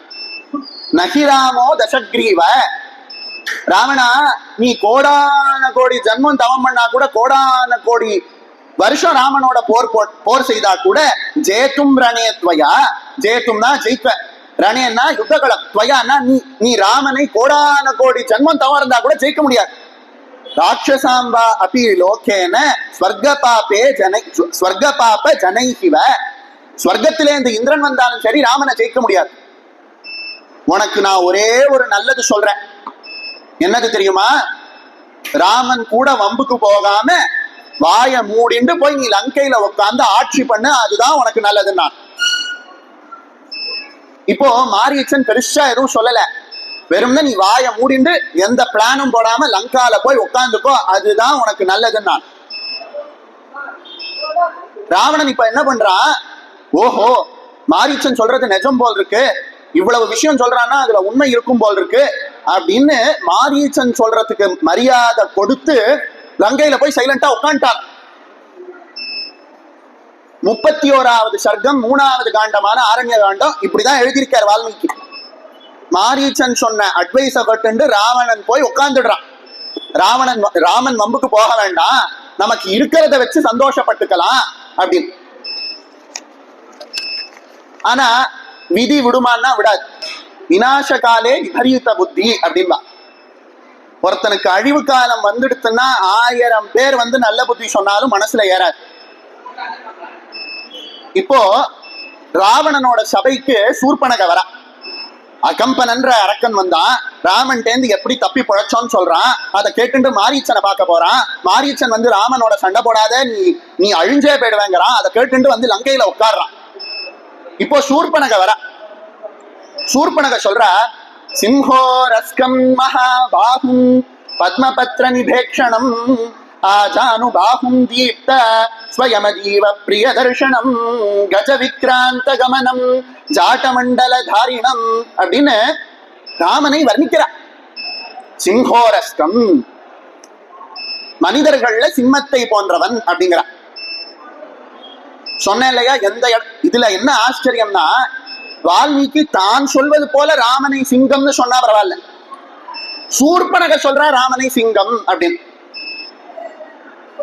இதை இங்க அப்படியே விட்டுட்டு போற போக்குல எப்படி அவர் சிங்கம் சொன்னாருன்றதை அனுபவிக்கலாம். மகாபாகும் பத்மபத்ர நிபேக்ஷணம். இப்ப பத்மபத்ர நிபேக்ஷணத்துக்கு வரலாம். என்ன அப்படின்னா, தாமரை போன்ற கண்களை உடையவன் அப்படின்னு அர்த்தம். யாதவ பிரகாசர் அப்படிங்கிற ஒரு வேதாந்தி கிட்ட ராமானுஜர் பாடம் கத்துன்னு இருக்கார். அப்போ உபனிஷத்களினுடைய சாரத்தை எடுத்து அந்த யாதவ பிரகாசரானவர் இந்த வாக்கியத்துக்கு இதுதான் அர்த்தம், இந்த வாக்கியத்துக்கு இதுதான் அர்த்தம் அப்படின்னு சொல்லிக்கிட்டு இருக்கார். அந்த காலத்துல குருவுக்கு சிஷ்யர்கள் சேவை பண்ணிட்டு இருப்பா. சேவை பண்ணும்போது குரு ஏதாவது சொல்லுவார், காதுல விழும். அப்படிதான் அன்னைக்கு சனிக்கிழமை குருவுக்கு எண்ணெய் தேய்ச்சி விடுறான். எண்ணெய் தேய்ச்சி வைக்கக்கூடிய டேர்ன் வந்து ராமானுஜர். யாதவ பிரகாசர் உட்கார்ந்துட்டு இருக்கார். அவருக்கு உடம்பெல்லாம் எண்ணெய் தேய்ச்சி விட்டு இருக்கார் ராமானுஜர். அப்போ உபனிஷத் வாக்கியம் வருது, கப்பியாசம் புண்டரீகம் இவ அக்ஷினி அப்படின்னு. அதாவது சூரிய மண்டலத்துக்கு மத்தியில இருக்கக்கூடிய பரமபுருஷனோட கண்கள் எப்படி இருக்கு அப்படின்னு இந்த வேத வாக்கியமானது சொல்றது. அதுக்கு யாதவ பிரகாசர் அவரோட புத்திக்கு எட்னா போல ஒரு அர்த்தம் சொல்றார்.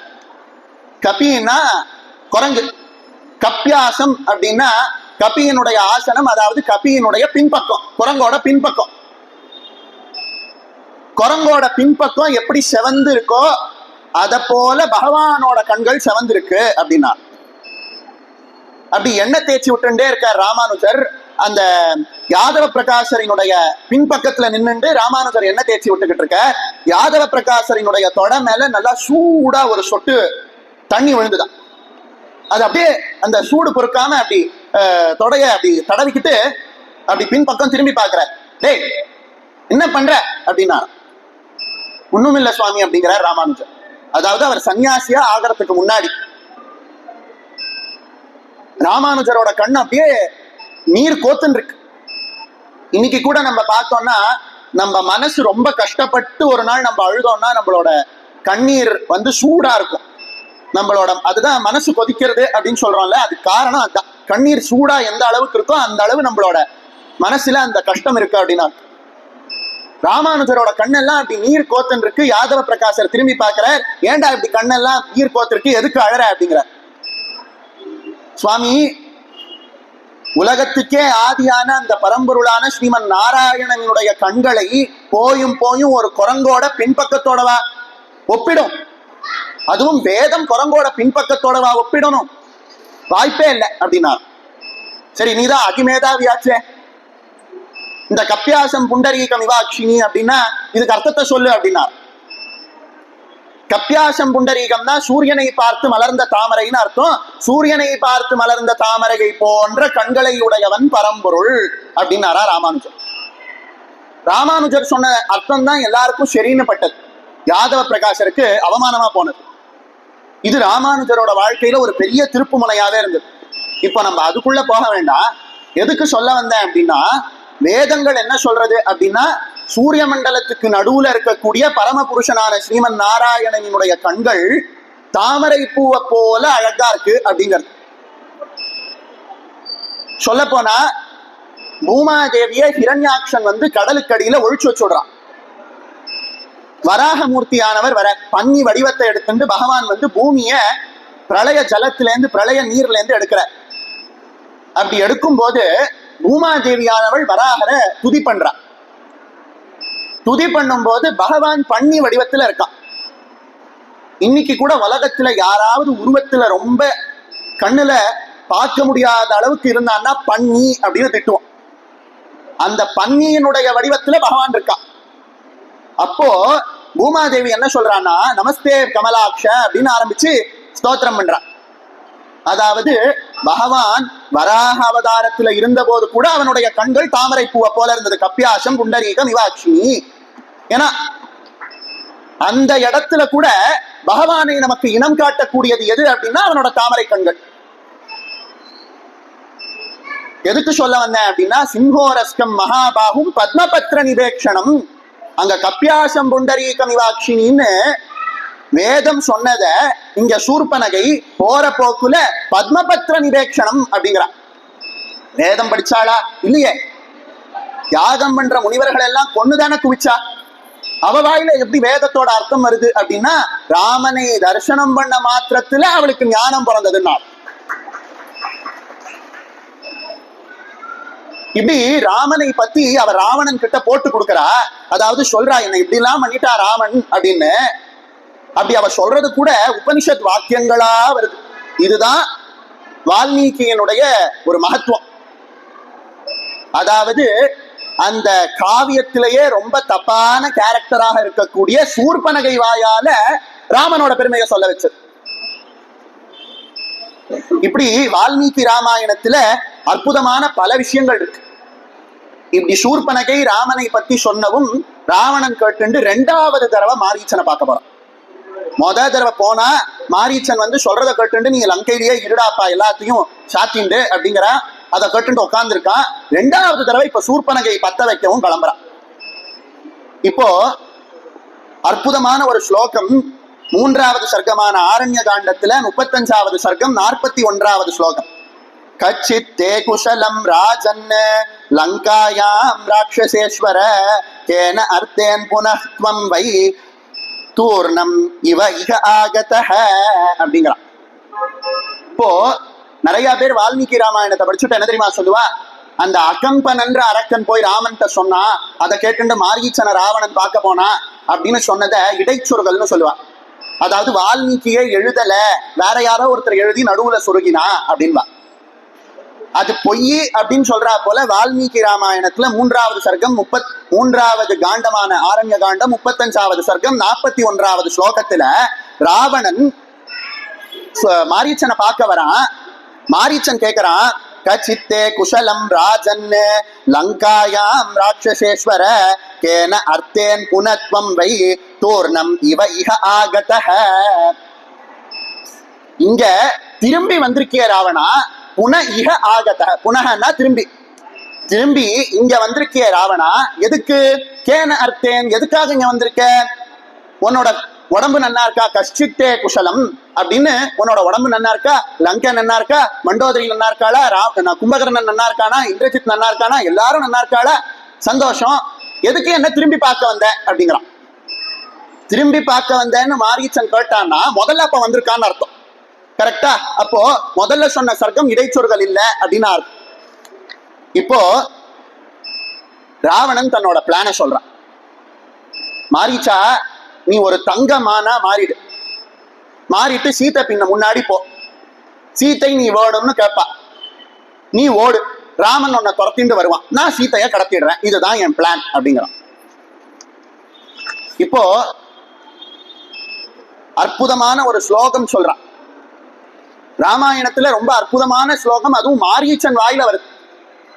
தஸ்யா வை நரசிம்ஹஸ்ய சிம்ஹ உருஸ்கஸ்ய பாமினி பிராணேபியோ அபி பிரியதரா பார்யா நித்யம் அனுவ்ரதா. தஸ்யா வை நரசிம்ஹஸ்ய சிம்ஹோருஹஸ்ய பாமினி அப்படிங்கிறான். ராவணா, நீ யார கடத்தணும்னு நடக்கிற தெரியுமா? நரசிம்ஹனா உன்னோட பூர்வ குடியில ஒருத்தனான ஹிரண்யகசிபுவினுடைய உடம்ப கிழிச்சானே, தஸ்யாசா தஸ்யாவை நரசிம்ஹஸ்ய சிம்ஹோருஹஸ்ய பாமினி. அந்த நரசிம்மனுடைய தொடையில சதா சர்வ காலமும் உட்கார்ந்து இருக்கக்கூடிய மகாலட்சுமி தேவிய நீ கவரணும்னு ஆசைப்படுற. எந்த நரசிம்மனை உன்னை விட புஜபலத்திலையும் வரபலத்திலையும் சிறந்தவனான ஹிரண்யகசிபுவாலேயே ஜெயிக்க முடியலையோ, அந்த நரசிம்மனோட தொடையில இருக்கிற மகாலட்சுமியை எடுக்கணும்னு நினைக்கிறே, உன்னால முடியுமா அப்படிங்கிறான். சொல்லிட்டார். ராமன் சொல்லவே இல்ல நான் தான் நரசிம்மன், ராமன் சொல்லல, ஆனா மாரீச்சன் சொல்றான். இங்க வசிஷ்டர் சொல்லல ராமன் தான் நரசிம்மன், விஸ்வாமித்திரர் சொல்லல ராமன் தான் நரசிம்மன், அகஸ்தியர் சொல்லல ராமன் தான் நரசிம்மன். துஷ்டர்கள்ல ரொம்ப மகா துஷ்டனான மாரீச்சன் சொல்றான். அவனுடைய கண்ணுக்கு பகவான் காட்சி கொடுத்திருக்க. இததான் ரொம்ப அற்புதமா சொல்லுவா. அவாவாளோட புண்ணியம் எப்படிப்பட்டதுன்னு யாருக்கும் தெரியாது. எந்த புத்துல எந்த பாம்பு இருக்குன்னு சொல்ல முடியாதுன்னு. நம்ம இப்ப அதுக்கு எதை சொல்லிட்டு இருக்கோம்? யாரு போய் நம்மளை எப்படி போட்டு கொடுப்பா, எப்படி திட்டுவான்னு தெரியாது, அதனால வாய முடின்னு இருக்கலாம் அப்படின்னு சொல்றதுக்கு அதை பயன்படுத்துறோம். அந்த பழமொழிக்கு என்ன உண்மையான அர்த்தம்னா, என்ன புற்று அப்படின்னா இந்த உடம்பு, அதுல என்ன பாம்பு இருக்கோ அப்படின்னா அந்த ஜீவாத்மா. இந்த உடம்புல இருக்கக்கூடிய ஜீவாத்மா எந்த புண்ணியத்தை பண்ணிட்டு இந்த உடம்புல இருக்கோ, அவன் என்னென்ன சாதனைகள் பண்ணி பகவானை எப்படி புரிஞ்சுட்டு இருக்கானோ அப்படிங்கிற அர்த்தத்துல சொல்லக்கூடிய பழமொழி. வசிஷ்டருக்கும் விஸ்வாமித்திரர் கண்ணுக்கும் தெரியாத நரசிம்மன் மாரீச்சன் கண்ணுக்கு தெரியறான். தஸ்யாவை நரசிம்ஹஸ்ய சிம்ஹோருஹஸ்ய பாமினி அப்படிங்கிறான். அப்போ மாரீச்சன் சொல்றான், ராமா, தாடகாவனத்துல ராவணா, தாடகாவனத்துல எங்க அம்மா தாடகையோட ராமனை எதிர்த்து சண்டை போட்டேன். அப்படி சண்டை போட்ட போது ராமன் எங்க அம்மா தாடகைய வதம் பண்றான், என்னோட அண்ணா சுபாகுவ வதம் பண்றான். ஆனா என்ன மட்டும் ஆக்னேயாஸ்திரம் போட்டு கடல்ல விட்டு எரிஞ்சிடறான். எனக்கு ரொம்ப நாளா புரியல, எதுக்கு என்ன மட்டும் உயிரோட வச்சான்னு தெரியல. நினைச்சிருந்தா இந்த ஆக்னேயாஸ்திரம் போட்டு என்னையும் கொன்னு இருக்கலாம், ஆனா அவன் கொல்லல. ஏன் தெரியுமா? ராமோ விக்கிரகவான் தர்மக. செத்து போன எங்க அம்மாவுக்கும் என்னுடைய அண்ணாவுக்கும் இறுதி சம்ஸ்காரம் பண்றதுக்கு ஒருத்தனாவது வேணும்னு தர்மத்தை காப்பாற்றணும்னு என்ன உயிரோட விட்டான். ராமோ விக்கிரகவான் தர்மகன்னா. அததான் சொல்றான். முதல்ல எனக்கு புரியல ராமனோட பராக்கிரமம், இப்ப நான் சொல்றேன் கேளு. தேன த்யக்தஹ த்ரயோ பானஹ சீதஹ சத்ரு நிர்பரானஹ விக்ருஷ்ய சுமஹத் சாபம் சுபர்ண அனில துல்யகஹ. இப்படி என்ன அம்மாவுக்கு ஈமக்கிரியை பண்றதுக்காக உயிரோட விட்டானே அந்த ராமன், அவனுடைய மகத்துவம் தெரியாம அந்த ராமனை பழிவாங்கணும்னு நான் காத்துட்டு இருந்தேன். அந்த சமயத்துலதான் ராமன் மர உரி தரித்து, தலைய நல்லா ஜடாமுடி தரித்து காட்டுக்கு வந்தான். அவனை பார்த்ததும் நானும் 2 அரக்கர்களும் சேர்ந்து ராமனை அழிக்கிறதுக்காக போனோம். நம்ம இதுவரைக்கும் பல இடங்கள்ல, அதாவது கேட்காத கதை, ஆனா வால்மீகி ராமாயணத்துல இருக்கு. மாரீச்சன் ராமனை எதிர்த்து எத்தனை தடவை போனான்னா 3 தடவை போயிருக்கான். அம்மாவான தாடகையோட ஒரு தடவை, இப்ப நான் சொல்றது ஒரு தடவை, மாயமானாக ஒரு தடவை, 3 தடவை போயிருக்கான். இப்ப தெரியறதா வால்மீகி ராமாயணத்தை நம்ம முழுசா அனுபவிக்கலன்னு தெரியறதா? எத்தனை மேடையில கேட்டிருப்போம். சொல்றான் 2வது தடவை போறதே என்ன ஆகுறதுன்னு சொல்றான். நானும் இன்னும் 2 அரக்கர்களும் போனோம். அந்த 2 அரக்கர்கள் யாருன்னு சொல்லல, அதனால தெரியாது. ராமன் என்ன பண்ணானா, அனிலக துல்யக சுபர்ணக, கருடாஸ்திரம், நாகாஸ்திரம், ஆக்னேயாஸ்திரம்னு 3 அஸ்திரம் போட்டான். அதுல என் கூட வந்த 2 அரக்கர்கள் மரிச்சு போயிடுறான், இறந்து போயிடுறான். ராவணன் கேட்டானா, நீ எப்படி உயிரோட இருக்கான்னு? ராமனுடைய பானம் என்னை தொடர்ந்து ஓடி வந்தது. எனக்கு என் உயிர் போயிடுமோன்னு பயம் வந்தது. நான் திரும்பி ஓட ஆரம்பிச்சேன். ராமனுடைய பானம் எப்பவுமே எதிரிகளை நேர்ல நெஞ்சில தான் தாக்கும். நான் புறம் இதுகிட்டு ஓடுறேன்னு தெரிஞ்சதும் அந்த பானம் இந்த உலகத்தையே ஒரு சுத்திட்டு ராமன் கைக்கே எடுத்து அப்படின்னா. இதனாலதான் சொன்னேன், மாரீச்சன் ஓடும் போது அவனுடைய மார்புக்கு எய்யப்பட்ட பானம் அவன் திரும்பி ஓடினான்னு தெரிஞ்சதுமே அவனை தாக்காம அவன் ஓடட்டும்னு விட்ட போது ராமன் எப்படி மறைஞ்சு நின்று வாலிய தாக்கியிருப்பான் அப்படின்றத நம்ம யோசிக்கணும். வால்மீகி ராமாயணத்துல இத்தனை விதமான சூசகங்கள் இருக்கு. அன்னைக்கு ராமன் கிட்ட இருந்து தப்பிச்சவன் தான் நான். இன்னைக்கு இங்க இப்படி உட்கார்ந்து இருக்கு. அவனே சொல்றான், மாரீச்சனே சொல்றான், பிராணாக்ரமாஜ்ஞோ ராமஸ்ய சதோ திருஷ்ட பயாபுரா அப்படின்னு சொல்றான். பயம் ஏற்பட்டு, அந்த ராமன் மேல பயம் ஏற்பட்டு பயப்புரா நான் திரும்பி ஓடும் போது அந்த பானம் என்ன தாக்காம திரும்பி போயிடுத்து. அப்போத்துல இருந்து ராமன் மேல பயம் கொண்டவனாக நான் இங்கேயே உட்கார்ந்து இருக்கேன் அப்படிங்கிறான்.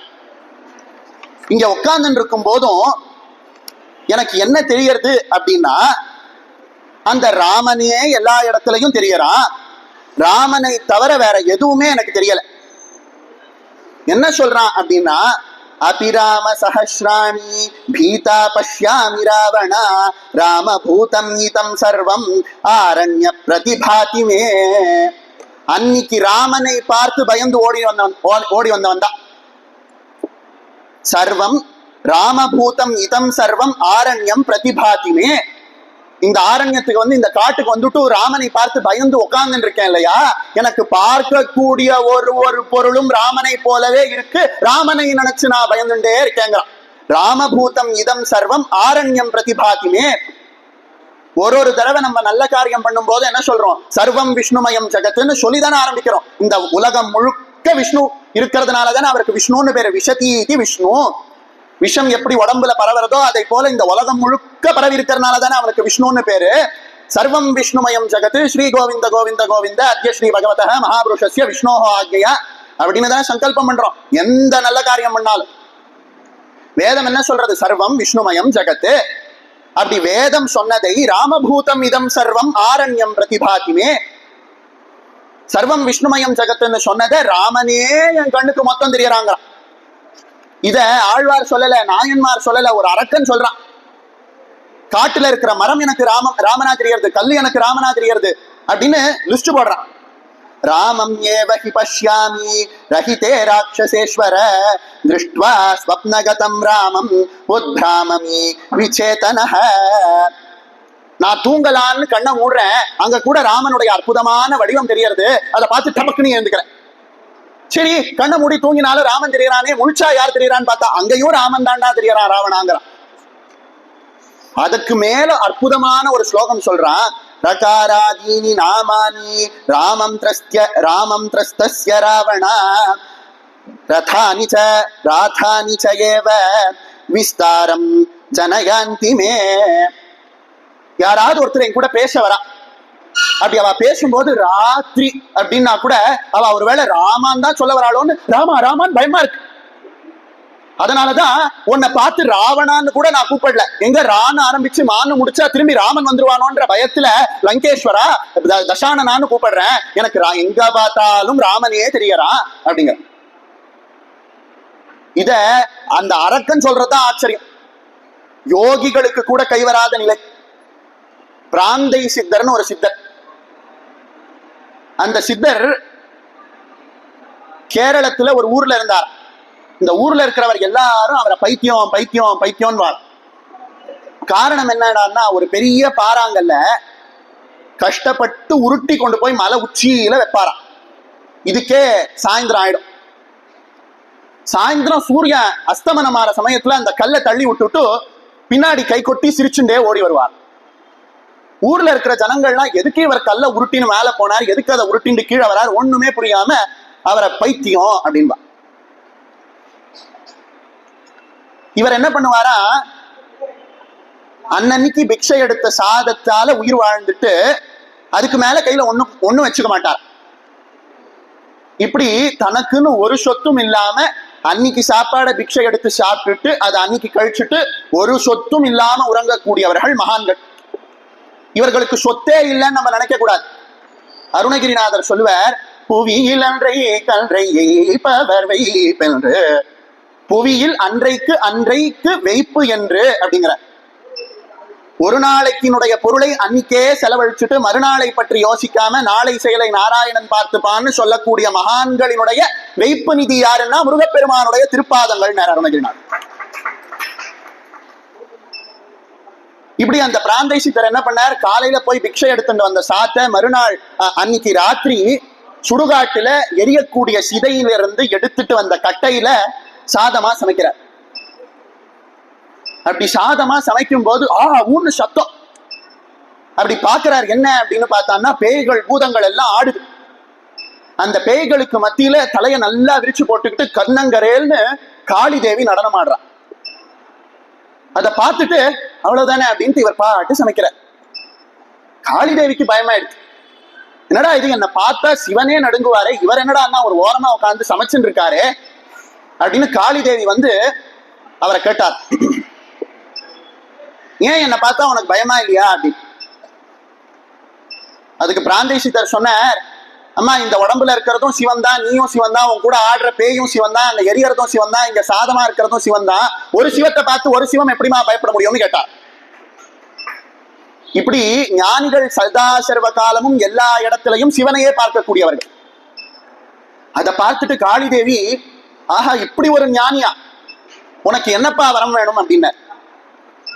எனக்கு 2 வரம் வேணும்.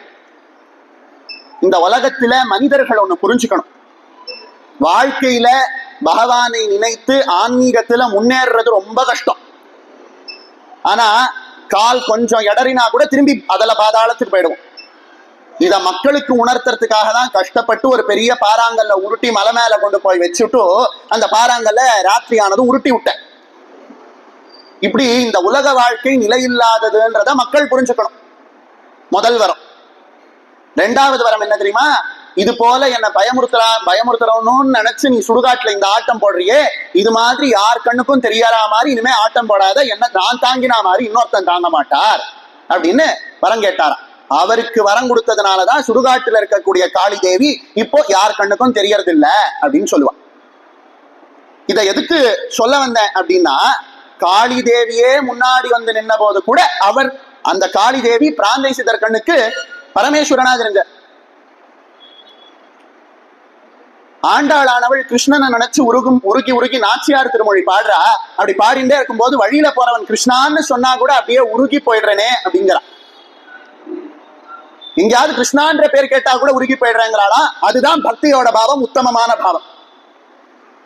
நம்மாழ்வார் என்ன சொல்றார், உண்ணும் சோறு பருகும் நீர் தின்னும் வெற்றிலை யாவும் கண்ணன்னர்.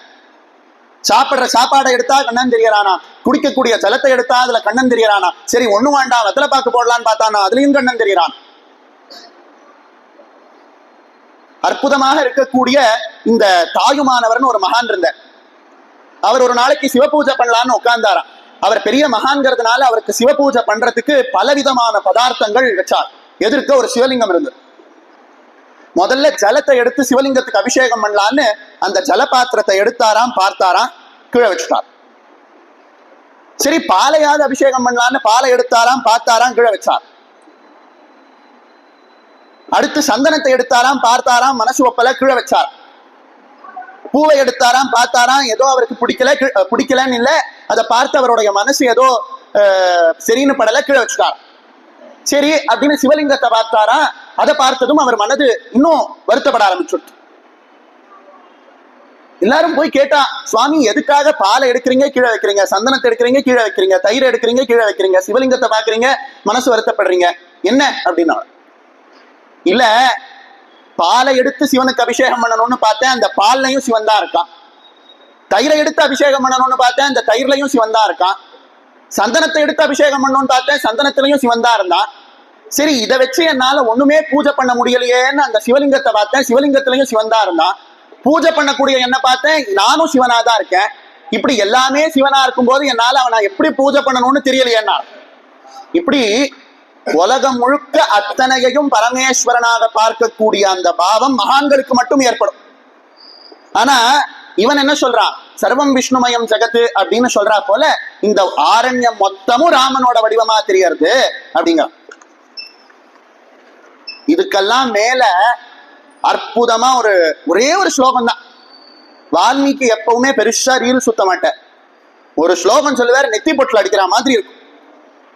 என்ன தெரியுமா சொல்ற, அகம் தஸ்யா பிரபாவா நோன யுத்தம் தேனதே க்ஷமாம் பலிம் வா நமுச்சிம் வாபி ஹன்யாதி ரகுநந்தன அப்படிங்கிற. என்னால அவன் கூட போர் பண்ண முடியாது, நான் இல்ல உன்னால கூட போர் பண்ண முடியாது. ஏன் தெரியுமா, இந்த ராமனா வந்திருக்கிறது யார் தெரியுமா, பலிம்பா நமுச்சிம்பாபி ஹன்யாதி ரகுநந்தனக. பலியையும் நமுச்சியையும் யார் அடக்கினாலோ அவன் தான் இங்க ராமனா வந்திருக்காங்கிற. நான் சொன்னேனே, ராமாயணத்துல எந்த இடத்துலயும் மகாவிஷ்ணு தான் ராமன்னு சொல்லல அப்படின்னு சொல்றத நம்பாதீங்கன்னு. இப்ப மாரீச்சன் சொல்றான், வசிஷ்டர் சொல்லல, விஸ்வாமித்திரர் சொல்லல, அகஸ்தியர் சொல்லல, அத்ரி சொல்லல, சரபங்கர் சொல்லல, சுதீக்ஷணர் சொல்லல. யாரா சொன்னதுன்னா மாரீச்சன் சொல்றான். பலிம்வா நமுச்சிம்வா,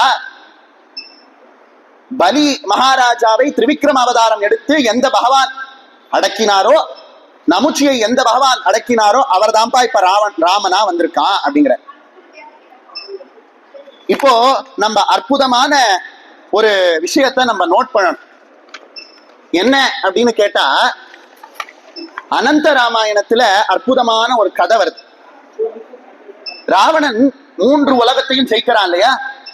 அப்படி ஜெயிச்ச ராவணன் பாதாள உலகத்துக்கு போறான். பாதாள உலகத்துலதான் மகாவிஷ்ணுவானவர் பலிய வச்சிருக்க. இவன் என்ன நினைச்சான், பலியோட சண்டை போட்டு பாதாளத்தையும் கைப்பற்றிடலாம் அப்படின்னு நினைச்சான். யாரு? ராவணன் போனான்.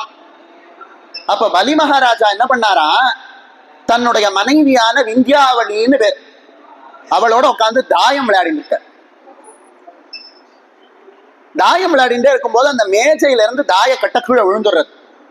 அப்பதான் ராவணன் அரைக்கூவல் விட்டுக்கிட்டு உள்ள வரான். அவரோட மாளிகைக்குள்ள என் கூட சண்டை போடுன்னு வரான். பலி தாயக்கட்டைய பார்த்தார், அந்த விளையாடக்கூடிய அந்த கட்டங்களை பார்த்தார். ராவணனை ஒரு பார்வை பார்த்தார். வரேன்பா, எனக்கு பிரச்சனை இல்லை, உன் கூட சண்டை போடுறதுக்கு எனக்கு ஒரு பிரச்சனையும் இல்லை. கீழே விழுந்த அந்த தாயக்கட்டையை மட்டும் எடுத்துக்கூட நான் உன் கூட சண்டை போட வரேன்னு. அந்த தாயக்கட்டையை எடுக்கிறதுக்கு ராவணன் குனிஞ்சான். 2 விரலால எடுத்தான் வரல, 3 விரலால எடுத்தான் வரல, 4 விரலால எடுத்தான் வரல, 5 விரலால எடுத்தான் வரல, 5 கையால் எடுத்தான் வரல, 20 கையால் எடுத்தான் வரல. கைலாச மலையை அசைச்ச அந்த ராவணனால கீழே விழுந்த ஒத்த தாயக்கட்டையை எடுக்க முடியல. அத இங்க சொல்றான் மாரீச்சன், ஏன்பா உன்னால பலி கிட்டையே வாலாட்ட முடியல, ராமனா வந்திருக்கிறத அந்த பலியையே அடக்கி கீழே பாதாளத்துல சிறை வச்சிருக்கிறவன் நீ எப்படிப்பா அவனை ஜெயிக்க முடியும் அப்படிங்கிற. தஸ்யாசா நரசிம்ஹஸ்ய சிம்ஹோருஹஸ்ய பாமினி. வந்திருக்கிறது நரசிம்மனப்பா. அந்த நரசிம்மன் எந்த பிரகல்லாதனை காப்பாத்தணும்னு அவதாரம் எடுத்தானோ, அந்த பிரகல்லாதனுடைய பேரனை எவன் அடக்கி பாதாளத்துல சிறை வச்சானோ அவன் தானப்பா ராமனா வந்திருக்கான், அவனை எதிர்த்து போக போறேங்கிறீங்க அப்படிங்கிறான். இதுக்கு ராவணன் ரொம்ப அற்புதமான பதில்களை சொல்றான். என்ன சொல்றான் அப்படின்னா, நான் உன்னை கேட்டது என்ன, நீ சொல்றது என்ன, எதுக்கு தேவையெல்லாம் பேசுற, நான் சொல்றதை மட்டும் கேளு அப்படிங்கிறான். கடைசியில நமக்கு தெரிஞ்சதுதான், ராமன் கையால சாகரத்துக்கு ராவணன் கையால சாகரத்துக்கு ராமன் கையால சாகலாம் அப்படின்னு மாரீச்சன் கிளம்புறான்.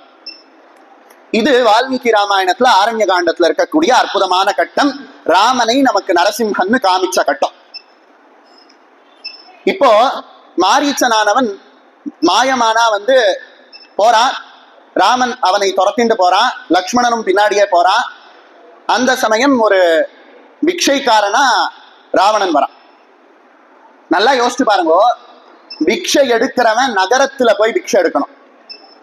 காட்டுல தன்னந்தனியா இருக்கிற ஆசிரமத்துல ஒருத்தன் பிக்ஷை எடுக்கிறான்னா கண்டிப்பா ஏதோ சூது இருக்கு அப்படின்னு புரிஞ்சுக்கணும். காலங்காலமா இருக்கக்கூடிய ராமாயண படத்துல சீதை ராவணனை பார்த்தது பிக்ஷை வாங்க வந்தவனாக நினைச்சு ஏமாந்துடுறா. அப்படின்னு கேட்டு இருக்கோம் கதைய. வால்மீகி சொல்ற சீத்தை ரொம்ப அற்புதமா கேட்கிறா.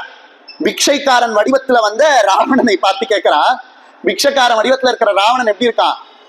பூனல் போட்டுண்டு நல்லா இடுப்புல வேஷ்டி கட்டிண்டு மரபுரி தரிச்சு பெரிய முனிவர் போல இருக்கான். பிக்ஷ பாத்திரத்தை கையில ஏந்திண்டு வரான். ஏந்திண்டு வந்தவன் பவதி பிக்ஷாந்தேகின்னு கேட்கிறான். சீத்தை உள்ளேந்து வரான். வந்தவ அவளுக்கு தெரியாது வந்திருக்கிறது நிஜமாவே ஒரு முனிவரான்னு தெரியாது. ஒருவேளை நிஜமாவே முனிவரா இருந்து நம்ம ஏதாவது மரியாதை இல்லாம பேச போய் அது ஏதாவது சாபம் வந்துட போறது அப்படிங்கிற பயமும் இருந்தது. ஆனா யாருமே இல்லாத காட்டுல ஒருத்தன் பிக்ஷை எடுக்க வரானே, யாரா இந்த புத்திசாலி அப்படின்னு தெரிஞ்சுக்கணும்னு ஆசை இருந்தது. அதனால பணிவா ஒரு கேள்வி கேட்டாலாம். சஹத்வம் நாம ச கோத்ரம் ச குலம் ச குலம் சக்ஷஸ்வ தத்வதஹ ஏகஹ ஏகஹ ச தண்டகாரண்யே கிமர்த்தம் சரசி த்விஜ அப்படிங்கிறா. என்ன ஸ்லோகத்தை எப்படி முடிக்கிறா? கிமர்த்தம் சரசி த்விஜ, எதுக்காக இந்த தண்டகாரண்யத்துல தனியா அலைஞ்சின்னு இருக்கீங்களே பிராமணரேன்னு கேட்கிறா. ஸ்லோகம் இப்படி முடியறதா? அப்படின்னா என்ன அர்த்தம்? அவளுக்கு அவர் பிராமணர் அப்படின்னு தெரியறதுன்னு அர்த்தம். இப்போ ஸ்லோகத்தோட முத வரியில என்ன சொல்றான்னா, சத்வம் நாமச்ச கோத்திரம் ச குலம் ச அப்படிங்கிறான். உன்னோட பேர் என்ன, உன் கோத்திரம் என்ன, உன்னோட குலம் என்னன்னு கேட்கிறான். பார்த்ததும் அவளுக்கு பிராமணன்னு தெரியறது, அப்ப எதுக்கு குலம் என்னன்னு கேட்கிறா? அப்படின்னா என்ன அர்த்தம்னா, வந்திருக்கிறது எவனோ மாயாவின்னு அவளுக்கு தெரிஞ்சுடுத்தோ, இருந்தாலும் அவள் அவதார நோக்கம் நிறைவேறுவதற்காக நடிக்கிறா அப்படின்றத புரிஞ்சுக்கணும். கடைசியில முடிக்கிறச்சே த்விஜன்னு முடிச்சுடுறா, பிராமணரேன்னு முடிக்கிறா. அப்புறம் எதுக்கு குலம் என்னன்னு கேட்கணும்? அதான் நீயே சொல்றிய பிராமணன், அப்புறம் எதுக்கு யாருன்னு கேட்கிற அப்படின்னு கேள்வி வருது. ஆக நன்னா வால்மீகி ராமாயணத்தை உத்து படிச்சான்னா, ராமன் எப்படி அவதார நோக்கம் நிறைவேறணும்னு நாடகம் ஆடினானோ அதை போல இவ்வளவு நாடகம் ஆடி இருக்கா அப்படின்றத நம்ம புரிஞ்சுக்கணும். இப்போ இவன் இந்த கேள்வி கேட்டதும் ராவணன் 10 தலையோட 20 கையோட நிக்கிறான். மின்னவன் சொல்றான், त्वं तु काञ्चनवर्णाभां दृष्ट्वा कौशेयवासिनं रतिं सखेषु धारेषु न अधिगच्छामि अनिन्दिते அப்படிங்கிறான். இது ரொம்ப அற்புதமான ஸ்லோகம். அம்பாள் மேல பெரிய பக்தி இருக்கக்கூடியவர்கள் பண்ண ஸ்லோகம் போல இருக்கு. அம்மா, त्वं तु काञ्चनवर्णाभां, தங்கம் போல தகதகன்னு மின்னறியே, உன்னை பார்த்ததும் எனக்கு எப்படி தெரியுமா இருக்கு? ரத்திம் ஸ்வகேஷு தாரேஷு, உன்னை பார்த்ததும் உன் பாதத்திலேயே கிடக்கணும்னு போல இருக்கு. என் பொண்டாட்டி பிள்ளைகளை கூட மறந்துட்டு, ராஜ்யபாரத்தை மறந்துட்டு உன் பாதத்திலேயே சேவை பண்ணணும் போல இருக்குங்கிறான். என்ன சொல்றான்? ரத்திம் ஸ்வகேஷு தாரேஷு ந அதிகச்சாமி அனிந்தித்தே, என்னோட பெண்டாட்டி கிட்ட கூட போகிறதுக்கும் என் பிள்ளைகள் கிட்ட போகிறதுக்கும் எனக்கு மனசு வரல. தப்து காஞ்சன வர்ணாபாம், தகதகான்னு மின்னறியே அப்படிங்கிறான். சரபோஜி ராஜா திருக்கடவுர் கோயிலுக்கு வர, கோயில் வாசல்ல சுப்பிரமணியன் உட்காந்து தவம் பண்ணிட்டு இருக்க, தியானம் பண்ணிட்டு இருக்க. கோயில்ல இருக்கிறவாள்னா அந்த சுப்பிரமணியனை பைத்தியக்காரங்கிறான். ராஜா அதை கேட்டுட்டு போய் அவர்கிட்ட கேட்கிறார், இன்னைக்கு என்ன திதி அப்படிங்கிறான். இன்னைக்கு அவரோட மனசுல அம்பாளோட தப்து காஞ்சன வர்ணாபாம் அப்படிங்கிறா போல அம்பாளுடைய பூர்ணமான சந்திரனுடைய முகத்தை போல இருக்கக்கூடிய அவளோட முகத்தை பாக்குற. இன்னைக்கு நிறைஞ்ச பௌர்ணமிங்கிறார், ஆனா இன்னைக்கு நிறைஞ்ச அமாவாசை. நிஜமாதான் சொல்றியா இன்னைக்கு நிறைஞ்ச பௌர்ணமியாங்கிறார் ராஜா. ஆமாண்டா போட அப்படிங்கிறான். அம்பாளோட முகத்தை பார்க்கக்கூடிய அந்த ஆவல்ல அப்படி சொல்ற. ராஜாக்கு கோவம் வந்துடுறது. அக்னிக்கு நடுவுல நிறுத்தி வைக்கிறார். இன்னைக்கு நீ பௌர்ணமின்னு சொன்ன, நிலா வரலன்னா நீ பழக்க மாட்ட அப்படிங்கிற. இவர் ராஜா காலில் விழறதுக்கு அம்பாள் காலில் விழலாம் அப்படின்னுட்டு அம்பாளை சரணாகதி பண்ணி அபிராமி அந்தாதி பாடி அபிராமி பட்டரா மாறின. எதுக்கு சொல்ல வந்தேன்னா, அம்பாளோட பூர்ணமான முகத்தை பார்த்து ராஜாவை கூட மதிக்காமல் போடான்னு எந்த பாவத்துல அபிராமி பட்டர் சொன்னாரோ, இங்க ராவணன் சொன்ன ஸ்லோகம் அதே மாதிரி இருக்கு. தப்து காஞ்சன வர்ணாபாமம்மா, தகதகான்னு மின்னறியே, உன்னோட பாதத்திலேயே என்னோட தாரத்தையும் என்னுடைய பிள்ளைகளையும் விட்டுட்டு இருக்கலாம் போல இருக்கு அப்படின்னு. இதை நான் இப்படி சொல்றதை கேட்டுட்டு ராவணன் சீத்தைய காமமா தானே பார்த்தான் அப்படின்னு கேட்கலாம். இதுக்கு ராமாயணத்தை முழுசா எடுத்துட்டு நம்ம பதில் சொல்லணும். ராமாயணத்துல 3 விதமான வழிபாடு சொல்லப்பட்டிருக்கு. சூர்பனகை ராமனை மட்டுமே வழிபடணும்னு நினைச்சா. சீதையை விட்டுட்டு ராமனை மட்டுமே பிடிச்சுக்கணும்னு ஆசைப்பட்டா. ராவணன் என்ன பண்ணானா, ராமனை விட்டுட்டு சீதையை மட்டும் பிடிச்சுக்கணும், மகாலட்சுமியை மட்டும் பிடிச்சுக்கணும்னு பார்த்தான். ஆஞ்சநேயர் என்ன பண்ண, சீதா மாதாவையும் ராமச்சந்திர பிரபுவையும் சேர்த்து வைக்கணும்னு பார்த்தார். அவர் சிரஞ்சீவியா இன்னி வரைக்கும் வாழ்ந்துட்டு இருக்கார். சீதா மாதாவையும் ராமனையும் பிரிக்கணும்னு நினைச்ச ராவணனும் சரி, சூர்பனகையும் சரி அழிஞ்சு போறான். இதுல இருந்து என்ன தெரியறது அப்படின்னா, ராமாயணம் ஒரு பக்கத்துல எந்த மாதிரி வழிபடணும்னு காட்டுறது, இன்னொரு பக்கத்துல எந்த மாதிரி வழிபடக்கூடாதுன்னு காட்டுறது. இவன் சுத்தமான தேவி உபாசகனா இருந்து பகவானை நிராகரிக்கிறான், அவ சுத்தமான பகவத் உபாசகியா இருந்து தேவியை நிராகரிக்கிறா. ஆஞ்சநேயர் பகவானையும் தேவியையும் சேர்த்து சொல்லும் பொருளும் என நனவாடும் இறைவனோட புள்ளும் பரிமள பூங்கொடியேங்கிறா போல சேர்த்து வச்சு வழிபடணும்னு நினைச்சார் சிரஞ்சீவியா வாழ. இதுதான் ராமாயணத்தினுடைய மகத்துவம். இப்போ ராவணன் சொல்றான், உன்னை கவர்ந்துன்னு போறோம்னு நான் வந்திருக்கேன். இப்ப சீதை சொல்றா, மகாபாஹும் மகோரக்ஷம் சிம்ஹ விக்ராந்த காமினம் நிருசிம்ஹம் சிம்ஹ சங்காசம் அஹம் ராமம் அனுவ்ரதா. ஒரு ஸ்லோகத்திலே ராமனை 3 தடவை நரசிம்மன்ட்டான். மகாபாஹும் மகாரோஷம், பெரிய பெரிய கைகளை உடையவன். நிருசிம்மனுக்கு தான் மகாபாகுன்னு பேர் இருக்கு. முதல் தடவை ராமன் தான் மகாபாகு நிருசிம்மன் சொல்லிடுறான். மகோரக்ஷம் அப்படிங்கிற சிம்ஹ விக்ராந்த காமினம், சிங்கத்தை போல நடக்கக்கூடியவன் அப்படிங்கிற. இன்னைக்கும் ரங்கநாதர் கோயில்ல உற்சவர் ரங்கநாதர் மூலஸ்தானத்திலேருந்து வெளிவர்ற அந்த கட்டத்தை பார்க்கணும். அந்த கட்டத்துக்கு சிம்ஹகத்தின்னு பேர். அந்த சன்னிதானத்திலேருந்து வெளியில வருவார் உற்சவர் ரங்கநாதர். ரங்கநாதரை இடப்பக்கம் ஒரு தடவை வலப்பக்கம் ஒரு தடவை திருப்பிட்டு வேகமா கூட்டிட்டு வருவார். ஆண்டாள் சொன்னா போல, மாரிமலை முடைஞ்சில் மண்ணி கிடந்துறங்கும் சீரிய சிங்கம் மறிவுற்று தீ வீழ்த்து மேரிமயிர் பொங்க மெப்பாடு மேந்துதரை மூறி நிமிர்ந்து முழங்கி புறப்பட்டுங்கிறா போல, அந்த சிங்கம் தன்னோட குகையை விட்டு வெளியில வந்ததும் அப்படி 2 பக்கமும் பார்க்குமா, யாராவது எதிரி இருக்காளா அப்படின்னு. அப்படி எதிரி இருந்தா அவளை வதம் பண்ணிட்டு அப்படி கம்பீரமா வேகமா நடக்குமா. அதை காட்டுற போல நம்பெருமாள் என்ன பண்றாராம், தன்னுடைய அடியவர்களுக்கு தீங்கு செய்யக்கூடிய எதிரிகள் யாராவது இருக்காளான்னு லெப்ட் பக்கம் ஒரு தடவை, ரைட் பக்கம் ஒரு தடவை, இடப்பக்கம் ஒரு தடவை, வலப்பக்கம் ஒரு தடவை பார்த்துட்டு சிங்கம் போல வராராம். அந்த நடைக்கு சிம்ஹகத்தின்னு பேர். அததான் சொல்றா, சிம்ஹ விக்ராந்த காமினம், சிங்கத்தை போல நடக்கக்கூடியவன் அப்படிங்கிறா. நிருசிம்ஹம் சிம்ஹ சங்காசம் அப்படிங்கிற. அந்த நரசிம்மனோட பொண்டாட்டிடா நானு சிம்ஹ சங்காசம் அப்படிங்கிறா.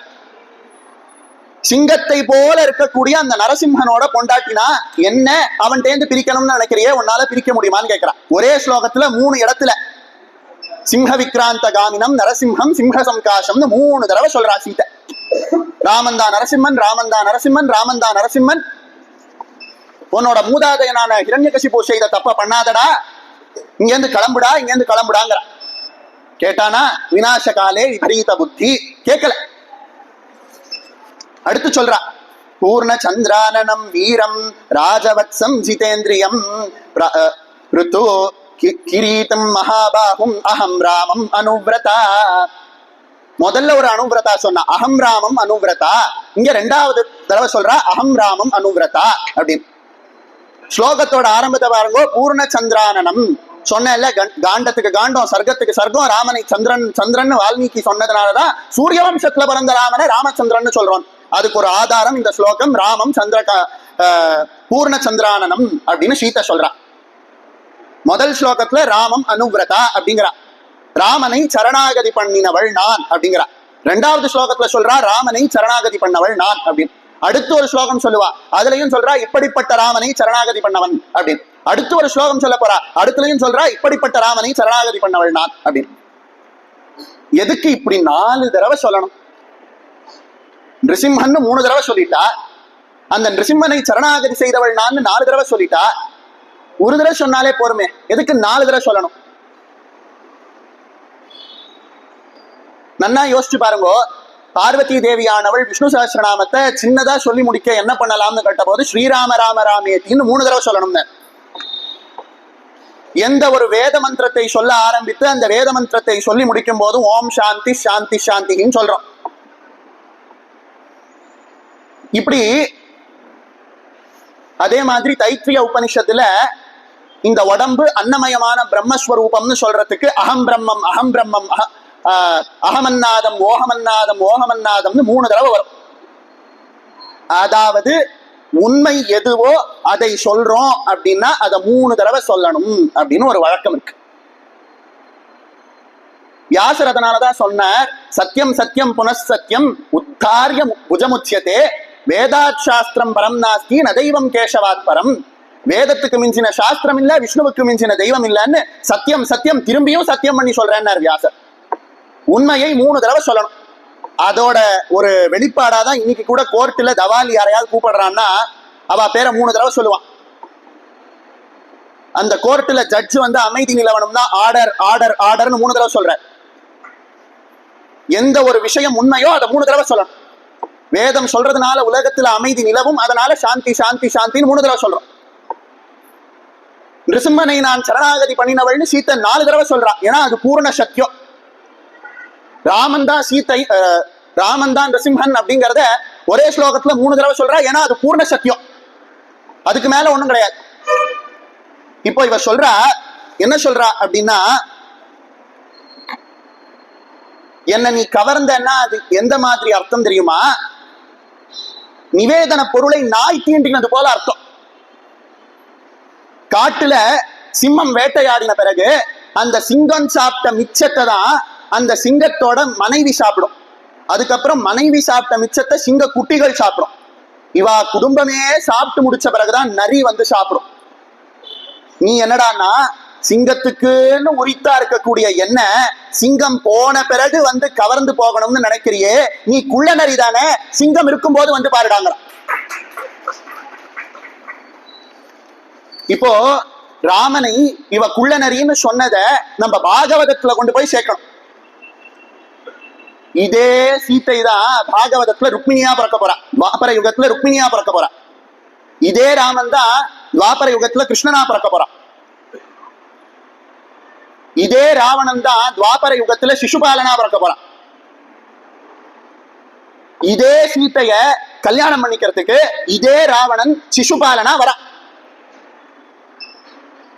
அப்போ என்ன பண்றா, ருக்மிணியானவள் 7 ஸ்லோகத்துல கிருஷ்ணனுக்கு ஒரு லவ் லெட்டர் எழுதி அனுப்புறான்.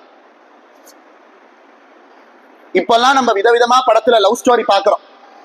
ஆனா ருக்மிணிய போல காதல் பண்றதுக்கு ஒருத்தையும் கிடையாது. இனி 1000 கோடி கோடியா காதல் கதை வந்தாலும் ருக்மிணி கல்யாணத்தை போல ஒரு காதல் கதை கிடையாது. என்ன பண்றாளா, தன்னோட அண்ணா தன்னுடைய ஆசையை மீறி சிசுபாலனுக்கு தன்னை கல்யாணம் பண்ணி வைக்க போறான்னு தெரிஞ்சுடுத்து. எப்படி தப்பிக்கிறதுன்னு அவளுக்கு தெரியல. ஒரு அந்தனரை கூப்பிட்டு எழுதி அனுப்புறா ஒரு லவ் லெட்டர். 7 ஸ்லோகம் தான்.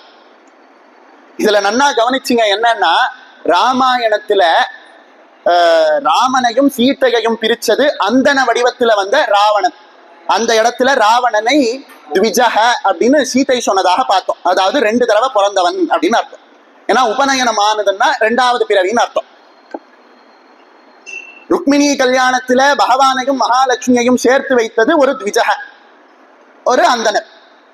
இங்க ராமனையும் சீதையையும் பிரிச்சு வச்சது யாரு அப்படின்னு கேட்டான்னா ஒரு த்விஜஹ, ஒரு அந்தனன் தான்.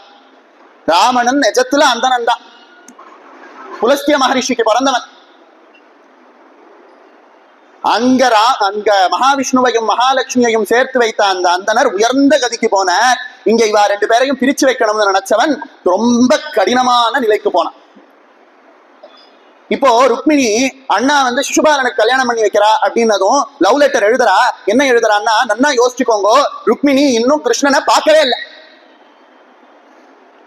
கிருஷ்ணன் எப்படி இருப்பான், கருப்பா சிவப்பா நெட்டையா குட்டையா கருப்பா வெளுப்பா ஒன்றும் தெரியாது. ஆனா காதல் எப்படி, அத ருக்மிணியே சொல்றான். அந்த லவ் லெட்டர்ல அவளே சொல்றான். எப்படி காதல் வந்தது உனக்கு? ஸ்ருத்வா குணான் புவன சுந்தரா, ஸ்ருத்வா உன்னோட கதைகளை உன்னுடைய குணங்களை கேட்டேன், அதனால எனக்கு உன்மேல பக்தி வந்ததுன்னா. அதனாலதான் அப்பர் பெருமான் சொல்லுவார், எனக்கு எப்படி பக்தி வந்தது, முன்னம் அவன் நாமம் கேட்டாள், மூர்த்தி அவன் இருக்கும் வண்ணம் கேட்டாள், பின்னை ஆரூர் கேட்டாள், பெயர்த்தும் அவனுக்கே பிச்சியானாள் அப்படிங்கிறான். பகவானோட நாமம் முதல்ல காதுல போகணும், அவனுடைய குணங்கள் எடுத்து காதுல போகணும். ஸ்ரவணம் கீர்த்தனம் விஷ்ணோகோ, முதல்ல ஸ்ரவணம் பண்ணணும், அப்புறம் அவனை கீர்த்தனம் பண்ணணும். ஸ்ரவணம் பண்றதுக்கு எது வேணும்? அவனுடைய குணங்களை கேட்கணும். ஸ்ருத்வா குணான் புவன சுந்தரா, கிருஷ்ணா உன்னோட குணங்களை கேட்டு உனக்கு அடிமையாகி விட்டேன். உலக அழகின்னு இப்ப சொல்றோம். அந்த வார்த்தையை முதல்ல பயன்படுத்தினது ருக்மிணி தான். புவன சுந்தரா, உலக அழகாங்கிற புவன சுந்தரா. சுண்வதாம் தே நிர்விஷ்ய கர்ண விவரை ஹரதோ அக்னதாபம். புவன சுந்தரா, உன்னோட காது வழியா புகுந்த உன்னுடைய கதைகள் என் மனதுல காதலாகி என்னுடைய உடம்பை இப்ப விரக தாபத்தினால எரிக்கிறதுங்கிற. இப்படி சிசுபாலன் என்ன தூக்கிண்டு போறானே, என்ன வந்து காப்பாத்த மாட்டியான்னு கேட்கணும். அப்படி கேட்கறத என்ன சொல்றான்னா, காலே நிருசிம்ஹஸ்ய நரலோக மனோபிராமம். காலத்துல வந்து பிரகலாதனை காப்பாத்தினியே, அது போல என்ன வந்து காப்பாத்த மாட்டியா அப்படிங்கிறான். ருக்மிணிக்கு கூட நரசிம்மன் ஞாபகம் தான் வருது, கிருஷ்ணா என்ன வந்து காப்பாத்துங்கள. ஏன்னா திரௌபதிக்கு லேட்டா வந்தான்னா இவருக்கு சிசுபாலனுக்கு எல்லாம் கழுத்த நீட்டி ஆகணும். சொன்ன டைமுக்கு நெத்தி பொட்டுல அடிச்சா மாதிரி வரணுங்கிறனால கிருஷ்ணான்னு கூப்பிடலையா, காலே நிருசிம்ஹஸ்ய நரலோக மனோபிராமம் அப்படிங்கிறாள். அங்க ராவணன் கவர்றச்சே நான் நரசிம்மனோட பொண்டாட்டிங்கிறா, இங்க என்ன கல்யாணம் பண்ணிக்கோ சிசுபாலன் தூக்கிட்டு போன்னு சொல்லி நிருசிம்மனை கூப்பிடுறா. கூப்பிட்டுட்டு அடுத்த வரி ஒண்ணு சொல்றா, கோமயுவனே மிருகபதேர் பலிம் அம்புஜாட்ச. சிங்கத்துக்குன்னு வைக்கப்பட்ட நிவேதனத்தை ஒரு நரி சாப்பிடலாமாங்கிறா. இதே வார்த்தையை தானே இங்க சொல்றா சீதை. தெரியறதா? சீதை தான் ருக்மிணியா பிறந்தா, கிருஷ்ணன் தான் ராமனா பிறந்தா அப்படின்னு.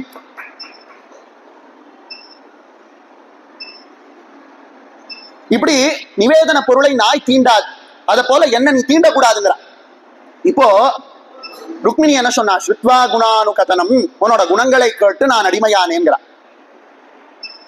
வால்மீகி ராமாயணத்துல 3 இடத்துல சீதா கல்யாணம் வருது. எங்கெங்கிறத பொறுமையா பார்க்க வேண்டியது. இப்ப கதை போகணுங்கிறதுனால வேகமா ஓட்டுறேன். அத்ரி அனுசூயாவினுடைய ஆசிரமத்துக்கு ராமர் சீதை போறா. அனுசூயா வந்து உன்னுடைய கல்யாண கதையை சொல்லுங்கிறா. எல்லாத்தையும் சொல்றான், தான் எப்படி பிறந்தேன், எப்படி வளர்ந்தேன். இன்னைக்கு கூட 2 பெண்கள் சேர்ந்துட்டான்னா அவ எதை பேசுவான்னா, அவ கல்யாணம் எப்படி நடந்ததுன்னு தான் பேசுவா. யாராவது புதுசா ஒருத்தர் வீட்டுக்கு வந்தானா கல்யாண ஆல்பத்தை விரிச்சு வச்சிருவா. அது ஏதோ பாய் மெத்த மாதிரி வீட்டுல.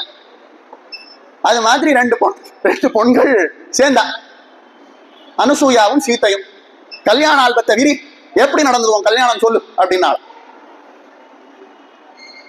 உடனே சீத்தை தன்னோட கதையை விவரமா சொல்றான்.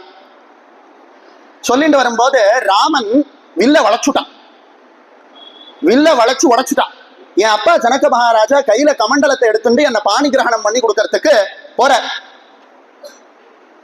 அப்படி போகிறத ஜனக மகாராஜா சொல்ற, என்னோட பொண்ணை கல்யாணம் பண்ணிக்கோங்க அப்படின்னு. ராமன் என்ன தெரியுமா சொன்னா, நான் தாலி கட்டுறேன், கூட்டின்னு வாங்க உங்க பொண்ணை. சொல்லலையா? என்ன சொன்னானா, தியாமானம் ந துததா பிரஜிதாக்ரஹ ராகவஹ அவிஜ்ஞாய பிது சந்தம் அயோத்யா அதிபதே பிரபோ அப்படிங்கிற அற்புதமான ஸ்லோகம்.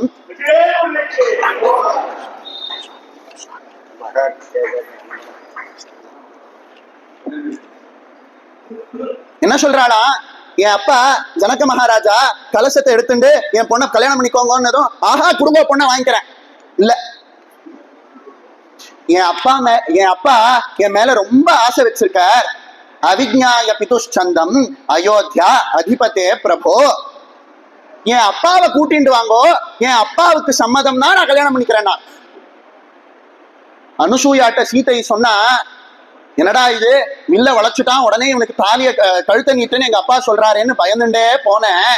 ஆனா எப்போ இத்தனை வருஷமா தன்னை வளர்த்த அப்பாவை ஒரு க்ஷணத்துல விட்டு கொடுக்காம என் அப்பா வந்தாதான் தாலி கட்டுவேன்னு சொன்னாரோ, என் கழுத்த நீட்டின பிறகு என்னையும் கைவிட மாட்டாருன்னு எனக்கு புரிஞ்சது. நான் கழுத்த நீட்டினால. அததான் எப்படி ஸ்ருத்வா குணானுகதனம், குணத்தை கேட்டு ருக்மிணி அடிமையானாள். இங்கேயும் சீதை பகவானுடைய குணத்தை கேட்டு அடிமையானாள். ருக்மிணி கல்யாணமும் சீதா கல்யாணமும் ஒண்ணுதான்றதுக்கு சொல்ல வந்தோம். இப்படி சீதை ரொம்ப அற்புதமா, நான் நரசிம்மனுடைய பாமினி, என்ன நீ தூக்கிட்டு போக முடியாது அப்படின்னு சொல்றா. இதையே மூணாவது காண்டம் ஆரண்ய காண்டத்துல 47வது சர்க்கத்துல 39வது ஸ்லோகத்திலையும் சொல்றா. என்ன சொல்றா அப்படின்னா, சுதிதஸ்ய சச்ச சிம்ஹஸ்ய மிருகாஷத்ரோதரஸ்வினஹ ஆஷி விஷய வதந்தாத் தம்ஷ்ராம் ஆதாதுமிச்சசி. சூரியன் கிட்டேந்து அதனுடைய ஒளியை பிரிக்க முடியாது. அதை போல ஒரு சிங்கத்தினுடைய வாயை பிளந்து அதோட பல்ல உடைச்சுட்டு வர முடியாது. நீ என்னடான்னா சூரியன் கிட்டேந்து சூரிய ஒளியை பிரிக்கணும்னு நினைக்கிற, சிங்கத்துக்கிட்டேந்து அதனுடைய பல்ல பிடிங்கிட்டு போகணும்னு நினைக்கிறியே, இது முடியுமா ராவணாங்கிற. இன்னொரு இடத்துலயும் ராமன் தான் நரசிம்மன் சொல்ற. இப்படி அடுத்த ஸ்லோகமும் வருது, ரொம்ப அற்புதமான ஸ்லோகம். ஆரண்ய காண்டம் 47வது சர்க்கம் 35வது ஸ்லோகம். மகாபாஹும் மகோரக்ஷம் சிம்ஹ விக்ராந்தகாமினம் நரசிம்ஹம் சிம்ஹசம் காஷம் அஹம் ராமம் அனுவ்ரதா. அப்படிப்பட்ட சிம்ஹனை, நரசிம்ஹனை நான் எப்பொழுதுமே ஆசிரியிக்க கூடியவள், அந்த நரசிம்மனை சரணாகதி செய்யக்கூடியவள். என்ன போய் நீ தூக்கிண்டு போறியே, நீ அழிஞ்சு போயிடுவேன்னு சீதை சொல்றா. நரசிம்மனுடைய அடியவர்களை சமயத்துல வந்து நரசிம்மன் காப்பான். நரசிம்மனுடைய அடியவர்கள் மேல கை வச்சா அவர்களுடைய வம்சமே நிர்மூலமாக போகுங்கிறது சீதையினுடைய வாக்கியத்தினால 3 தடவை வந்த பூர்ண சத்தியம். இது ஆரண்ய காண்டத்துல இருக்கக்கூடிய அற்புதமான ஸ்லோகம். இப்போ நான் அப்படியே சுந்தர காண்டத்துக்கு போறேன். நேரமும் ரொம்ப குறைவா இருக்கிறதுனால வேகமா முடிச்சுடுறேன். ஆஞ்சநேயர் வரார், அசோகவனத்தை துவம்சம் பண்ணிடுறார். ஆஞ்சநேயரை பிடிச்சுண்டு இழுத்துண்டு வரா இந்திரஜித்து ஆஞ்சநேயரை இழுத்துண்டு வரும்போது ஆஞ்சநேயரை பார்த்ததும் ராவணனுக்கு தோன்றதா. என்ன தோன்றது? கிமேஷ பகவான் நந்தி பவேத் சாக்ஷாதிஹாகதஹ ஏன சப்தோஸ்மி கைலாஷே மயா சம்சலிதே புராஹ அப்படிங்கிறான். ராவணன் புஷ்பக விமானத்துல ஏறி ஆகாசத்துல சம்சாரம் பண்ணிட்டு இருக்கும் போது கைலாச மலைக்கு மேல புஷ்பக விமானம் பறக்கலையா, அப்படியே தடப்பட்டு நின்னுது. நந்தி வெளியில வந்த, டேய் இங்க மகாபிரபு பரமேஸ்வரன் இருக்கார், சுத்தின் போடா அப்படிங்கிறான். ராவணன் பெரிய ஆணவக்காரன் இல்லையா, நந்தி இப்படி சொன்னதும் கோபம் வருது. யோ யாரையா நீ, குரங்கு மாதிரி மூஞ்சிய வச்சுன்னு என்ன வந்து என்ன பண்ணி இருக்கிற அப்படின்னு கொள்ளாடி சண்டை மாதிரி போட ஆரம்பிச்சான நந்தியோட. நந்திக்கு தன்னை குரங்கு முகம்னு சொன்னது கோபம் வந்துடுச்சு.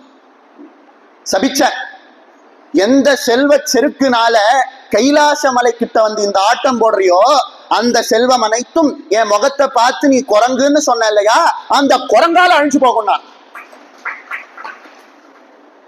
அததான் ஆஞ்சநேயர் வந்து நின்னதும் அவனுக்கு தோன்றதா, கிமேஷ பகவான் நந்தி வந்திருக்கிறது ஒருவேளை நந்தியோ, ஒரு காலத்துல நான் கைலாசத்துக்கு போகும்போது சாபம் வாங்கினேனே அப்படின்னு யோசிக்கிறேன். இது அதாவது ஒரு வரியில சொன்ன விருத்தாந்தம். போற போக்குல ஒரு வரியில சொல்லிட்டார். இந்த விருத்தாந்தம் வால்மீகி ராமாயணத்துல கிடையாது, ஆனா ஒரு வரி இருக்கு. அந்த ஒரு வரியை வச்சு நம்ம புரிஞ்சுக்கணும். அதுக்காக சொல்ல வந்தேன். வால்மீகி ராமாயணத்தை மேம்போக்கா படிச்சான்னா புரியாது. ஒரு ஸ்லோகத்திலையும் இறங்கி அலசி ஆராயணும். இப்போ சுந்தர காண்டத்துல 59வது சர்க்கம் 43வது ஸ்லோகம். சர்வலோகேஸ்வரஸ்யாய்வம் கிருத்வா விபிர்யமுத்தமம் ராமஸ்ய ராஜசிம்ஹஸ்ய துர்லபம் தவ ஜீவிதம். சிங்கங்களுக்கெல்லாம் ராஜா நரசிம்மன், ராமஸ்ய ராஜசிம்ஹஸ்ய, ராமன் அந்த நரசிம்மனை எதிர்த்து, துர்லபம் தவ ஜீவிதம், அந்த நரசிம்மனை எதிர்த்தேன்னா உன்னுடைய ஜீவனம் துர்லபம், அந்த ஜீவனம் நடக்கவே நடக்காது அப்படிங்கிற. அடுத்து ஒரு ஸ்லோகம் வருது, ரொம்ப அற்புதமான ஸ்லோகம். எல்லாரும் சொல்லுவோம் வால்மீகி ராமாயணத்துல மகாவிஷ்ணுதான் ராமனா பிறந்தார் அப்படிங்கிறதுக்கு ஆதாரமே இல்லைன்னு சொல்லுவோம். அவ மெடரை பிடிக்கிறா போல 42வது ஸ்லோகம் 51வது சர்க்கம் சுந்தரகாண்டம். தேவாசுராணாம் நரேந்திரேஷு யக்ஷராட்சோ கணேஷு ச வித்யாதரேஷு சர்வேஷு கந்தர்வேஷு ரகேஷு ச சித்தேஷு கின்னரேந்திரேஷு பதித்ரிஷு च सर्वतः सर्वभूतेषु सर्वत्र सर्वकालेषु नास्ति सः यो रामं प्रतियुध्यते விஷ்ணுதுல்ய பராக்கிரமம் அப்படிங்கிற. தேவாசுரேந்திரேஷு தேவர்களாக இருக்கட்டும், பெரிய பெரிய மகான்களாக இருக்கட்டும், யக்ஷர்களாக இருக்கட்டும், கிண்ணறர்களாக இருக்கட்டும், வித்யாதரர்களாக இருக்கட்டும், கந்தர்வர்களாக இருக்கட்டும், சித்தர்களாக இருக்கட்டும், பதித்ரிஷு 3 பதிகள்னு சொல்லப்படக்கூடிய பிரம்மா விஷ்ணு சிவன் இவர்களாக இருக்கட்டும், 5 பூதங்களாக இருக்கட்டும், எல்லா இடமாக இருக்கட்டும், எல்லா காலமாக இருக்கட்டும், நாஸ்தி சக ராமனை எதிர்த்து ஜெயிக்கிறதுக்கு ஒருத்தன் கிடையாது. யோ ராமம் பிரதித்யதே விஷ்ணு துல்லிய பராக்கிரமம். நீ ராமன் ஒரு மனிதனா யார பாக்குறியோ, விஷ்ணுஹு துல்லிய பராக்கிரமம், விஷ்ணுவோட பராக்கிரமமே ராமனா வந்திருக்குங்கிற. அங்க மாரீச்சன் சொன்னான் நரசிம்மன்னு, சீதை சொன்னான் நரசிம்மன்னு, இங்க ஆஞ்சநேயர் சொல்ற அந்த மகாவிஷ்ணுவே ராமனா வந்திருக்கான் அப்படின்னு. இப்படி பல இடத்துல அவர் சொல்லிண்டே வரார். நேரமின்மை காரணமாக நான் அப்படியே ஓட்டின்றே போறேன். நிறைய ஸ்லோகங்கள் சொல்லணும்னு நினைச்சதுதான். நமக்கு அனுபவிக்கிறதுக்கு இன்னொரு நாள் ராமன் அமைச்சு கொடுப்பேன். என்ன சொல்றார் அப்படின்னா, அற்புதமாக ஒரு ஸ்லோகம் சொல்றார். பிரம்மஸ்வயம்பு சதுரான நோவா, 4 முகங்கள் கொண்ட பிரம்மாவாக இருக்கட்டும், தானாகவே தோன்றிய பிரம்மாவாக இருக்கட்டும், ருத்ரஸ்திரிநேத்ர திரிபுராந்தகோவா, 3 கண்களையுடைய பரமேஸ்வரன், திரிபுரத்தை அழித்த அந்த பரமேஸ்வரனாக இருக்கட்டும், இந்திரோ மகேந்திரோ சுரநாயகோவா, இந்திரனாக இருக்கட்டும், அந்த இந்திரனுக்கு மேல யாராவது இருக்கட்டும், திராத்தும் ந சக்த யுத்தி ராம வதம், இவா யாராக இருந்தாலும் ராமனை யுத்தத்துல வதம் பண்ணவே முடியாது, ராமன் தான் ஜெயிப்பான் அப்படிங்கிற. இதெல்லாம் கூட விட்டுறலாம். ராமாயணம் முழுக்க ராமனுடைய பெருமையை சொல்றா போல, ராமன் மகாவிஷ்ணுன்னு சொல்றதா போல இருக்கலாம். ஆனா சீதை தான் மகாலட்சுமி, சீதை தான் ஆதிபராசக்தின்னு எங்கேயாவது சொல்லியிருக்காளான்னு கேட்டா ஆஞ்சநேயர் சொல்லியிருக்கார். சுந்தர காண்டத்துல 51வது சர்க்கம் 34வது ஸ்லோகம். யாம் சீதா இதி அபிஜனாசி யாயியம் திஷ்டதி தேவசே காலராத்ரீதி தம் வித்தி சர்வலங்காம் விநாசினீம். யாம் சீதா இதி அபியனாசி, யாம் யாரை நீ சீதை உன்னுடைய ஆசை நாயகியாக்க வேண்டும்னு அசோகவனத்துல கொண்டு வந்து வச்சிருக்கியோ, அபிஜனாசி புரிஞ்சுக்கோ, யாயியம் திஷ்டதி வசே இங்க கொண்டு வந்து வச்சிருக்கியே அவ யார் தெரியுமா, காலராத்ரீதி தம் வித்தி சர்வலங்காம் விநாசினி, மகாகாளியா இருந்து பிரளய காலத்துல இந்த உலகம் மொத்தத்தையும் எந்த அம்பிகை அழிக்கிறாளோ அந்த அம்பிகையை நீ உன்னுடைய அசோகவனத்துல வச்சிருக்க, அவ உன்னுடைய லங்கையே அழிச்சுடுவாங்க. இதுக்கு ஆதாரம் எங்க இருக்கு அப்படின்னு கேட்டான்னா, ஆனந்த ராமாயணம்னு ஒரு ராமாயணம் பிரம்மாண்ட புராணத்துல இருக்கு. அதாவது எதுக்கு சொல்ல வந்தேன்னா, ராமாயணத்துல இருக்கிற ஒரு ஸ்லோகத்துக்கும் நம்ம அர்த்தம் புரியணும்னா புராணங்களை போய் தேட வேண்டியதா இருக்கு. அதுக்கு சொல்றேன். அப்ப ராமாயணம் படிச்சோம்னா 18 புராணமும் படிச்சதா இருக்கு. பிரம்மாண்ட புராணத்துல அனந்த ராமாயணம்னு ஒரு இடம். அங்க ராவணன் சம்ஹரிக்கப்படுறான், ஊரே கொண்டாடுறது. அப்போ ராவணனுடைய அம்மா கைகசி என்ன பண்றாளா, ஒரு யாகம் பண்றாள். அந்த யாகத்திலிருந்து பெரிய ஒரு அரக்கன் வரானா. அவனுக்கு 1000 தலைகள் 2000 கைகள் இருக்கா. அவனுக்கு பேரு சஹஸ்ரானனன் ராவணன் பேர். தசானனன் ராவணன்னா 10 தலை கொண்ட ராவணன் பேர். சஹஸ்ரானனன் ராவணன்னா 1000 தலை அந்த ராவணனுக்கு. ஒரு ராவணனையே ஜெயிக்க அவ்வளவு பாடுபடணும். ராவணனோட பலத்தை 1000 தடவை உயர்த்தினா என்ன பலம் இருக்குமோ அந்த பலம் அவனுக்கு இருந்துதான். கைகசி சொன்னாலாம், போடா சண்டைக்கு, அந்த ராமனை கொன்னுட்டீங்க வா. 4 பிள்ளை பெத்த ஒரே ஒரு பிள்ளைதான் எஞ்சிருக்கான், நாம் பட்ட கஷ்டத்தை அவனோட அம்மா படணும், கொன்னுட்டு வா அப்படின்னா போனா யுத்தத்துக்கு 1000 தலை கொண்ட ராவணன். ராமர் பானம் போடுற, ராமரால அந்த ராவணனை ஜெயிக்க முடியல. 1000 தலை கொண்ட ராவணனை ஜெயிக்க முடியல. ராமன் மூர்ச்சையிற்று மயங்கி விழறான். தேவர்கள் எல்லாம் இந்த ராவணனுடைய தொல்லை முடிஞ்சதே, நிம்மதியா இருக்கலாமே அப்படின்னு நினைச்சாலாம். அந்த சமயத்துல இவன் வந்து நிக்கவே என்ன பண்றதுன்னு ஒன்னும் தெரியல. சீதை ராமன் ஜெயிச்சுட்டான் அப்படிங்கிற சந்தோஷத்துல தன்னுடைய அசோகவனத்திலேருந்து கிளம்ப போலாங்கிற சந்தோஷத்துல பூரிப்பா இருக்கா. அந்த சமயத்துல சஹஸ்ரானனன் ராவணன் வந்து நிக்கிறான் அப்படிங்கிற செய்தி சீதைக்கு வருது. ராமனால அவனை ஜெயிக்க முடியல, மயங்கி விழுந்துட்டான்றது காதுல விழருது. அடுத்த க்ஷணம் சீதைக்கு கோபம் வருது. செக்கச்சவேல்னு சுவர்ணவர்ணாபாம் அப்படின்னு ராவணன் எந்த தங்க நிறத்தை பார்த்து மயங்கினானோ அந்த தங்க நிறம் மாறி கருமை நிறம் கூடி காளி தேவியா மாறுறாள். காளி தேவியா மாறி விஸ்வரூபம் எடுத்து அந்த சஹஸ்ரானனன் ராவணனை எதிர்த்து சீதா தேவி போராடும். உலகமே இந்த அற்புதமான இந்த சம்பவத்தை வாய பொளந்து பார்த்துட்டு இருக்கக்கூடிய அந்த சமயத்துல பிரம்மா வந்து ராமனை எழுப்பி நீயும் பாரு அப்படிங்கிறார். ராமன் எழுந்துக்கிறான், பார்க்கிறான், தன்னுடைய மனைவியான சீதை மகாகாளியா மாறி அரக்கர்களை வம்சம் பண்றதை பார்க்கிறான். சஹஸ்ரானனன் ராவணனை வதம் பண்ணிட்டு மகாகாளியா வந்து நிக்கிறா ராமன் முன்னாடி அம்பாள், அதாவது சீதை. ராமன் விழுந்து சேவிக்கிறான். அப்போ அம்பாள் வந்து ராமனுக்கு திவ்ய திருஷ்டியை கொடுத்து, அதாவது திவ்யமான பார்வையை கொடுத்து என்ன பாரு அப்படின்னு காட்டுறான். அந்த அம்பிகையினுடைய உடம்புல அண்ட சராசரமும் இருக்கு. எந்த விஸ்வரூபத்தை இதே ராமன் பார்த்தனுக்கு துவாபர யுகத்துல காட்ட போறானோ அதே விஸ்வரூபத்தை அம்பிகை ராமனுக்கு இங்க காட்டுறான். இதுல ஒண்ணு புரிஞ்சுக்கணும், ஸ்ரீ சிவா சிவசக்தியைக்க ரூபிணி லலிதாம்பிகான்னு சொல்றா போல இந்த இடத்துல அம்பாள் காட்டுறா, அந்த இடத்துல பகவான் காட்டுறார். அதனால அம்பாள் இந்த இடத்துல உயர்ந்தவன், அந்த இடத்துல தாழ்ந்து போயிட்டா அப்படின்லாம் கிடையாது. ரெண்டு பேரும் ஒண்ணுதான் அப்படிங்கிறத புரிஞ்சுக்கணும். இப்படி விஸ்வரூபத்தை எடுத்து அவ காட்டும் போது ராமன் 1000 நாமங்களை சொல்லி சீதையை வழிபடுகிறான். அதுக்கு சீதா சஹஸ்ரநாமம்னு பேரு. இன்னைக்கும் பிரம்மாண்ட புராணத்துல இருக்கக்கூடிய அற்புதமான பாகமா நமக்கு கிடைக்கிறது. இங்க எப்படி சொன்ன காலராத்திரி சக்தி அப்படின்னு, காலராத்திரின்னு மகாகாளியை நீ உன்னோட அசோகவனத்துல கொண்டு வந்து கட்டி வச்சிருக்க. விதி சர்வாம் லங்காம் விநாசினியும், லங்கையே அவன் இல்லாமல் நிர்மூலமாக ஆக்கி விடுவாள் அப்படின்னு ஆஞ்சநேயர் சொன்னார் இல்லையா? இதை அற்புதமாக நம்ம இவ்வளவு நேரம் அனுபவிச்சு. மாரீச்சன் சொல்றான் ராமன் தான் நரசிம்ஹன் அப்படின்னு. அடுத்து சீதை சொல்றா, அடுத்து ஆஞ்சநேயர் சொல்ற. இதுக்கெல்லாம் மேல ஒருத்தர் சொல்லணும் இல்லையா? அவரும் சொல்ல போற. விபீஷணன் வந்து சரணாகதி பண்றான். சரணாகதி பண்றதே எல்லாரும் விபீஷணனை ஏத்துக்க கூடாது அப்படிங்கிறான். என்ன காரணம் அப்படின்னு ராமன் சுக்ரீவனை கேட்கிறார். ராமா, அண்ணனை எதிர்த்துன்னு வந்து உங்ககிட்ட சரணாகதி பண்ணியிருக்கார், இவனை எப்படி நம்புறதுன்னார். ராமர் சுக்ரீவனை மேல எங்களையும் பார்த்தார். ஐயா, ஒரு 10 மாசத்துக்கு முன்னாடி நீயும் அதை தானடா கேட்டு என்கிட்ட வந்த, நீ பண்ணா மட்டும் நியாயம், இன்னொருத்தன் பண்ணா தப்பா அப்படின்னு மனசுல நினைச்சார். கேட்க முடியுமா? 10 மாசத்துக்கு முன்னாடி என் அண்ணனோட தொல்லை தாங்கலன்னு நீ தானே என் காலில் வந்து விழுந்த. அப்ப நீ எந்த விதத்துல நல்லவன், விபீஷணன் எந்த விதத்துல கெட்டவன்? கேட்க முடியாது. ஏன்னா அவன் அங்க உதவி பண்ணக்கூடிய நிலையில இருக்கிறதுனாலயோ என்னவோ ராமன் கேட்கல. இல்லைன்னா அவனுடைய மனதை புண்படுத்தணுங்கிற ஆசை இல்லாமல் ராமன் கேட்கல. இப்படி விதவிதமா அத்தனை பேரும் வேண்டாம் வேண்டாம் வேண்டாம்னு சொல்றான்.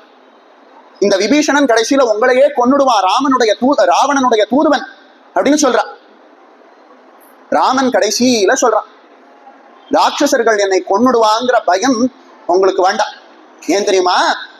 இஷாச்சான் தானவான் யக்ஷானு பிருத்திவ்யாம் செய்வ ராட்சசானு அகம் அங்குள்யக்ரேன அப்படிங்கிற. பிசாசுகளாக இருக்கட்டும், தானவர்களாக இருக்கட்டும், யக்ஷர்களாக இருக்கட்டும், ராட்சசர்களாக இருக்கட்டும், மனிதர்களாக இருக்கட்டும், யாராக இருந்தாலும் என்னுடைய நகத்தை கீறதுனாலே நான் கொண்டு போட்டுருவேங்கிற.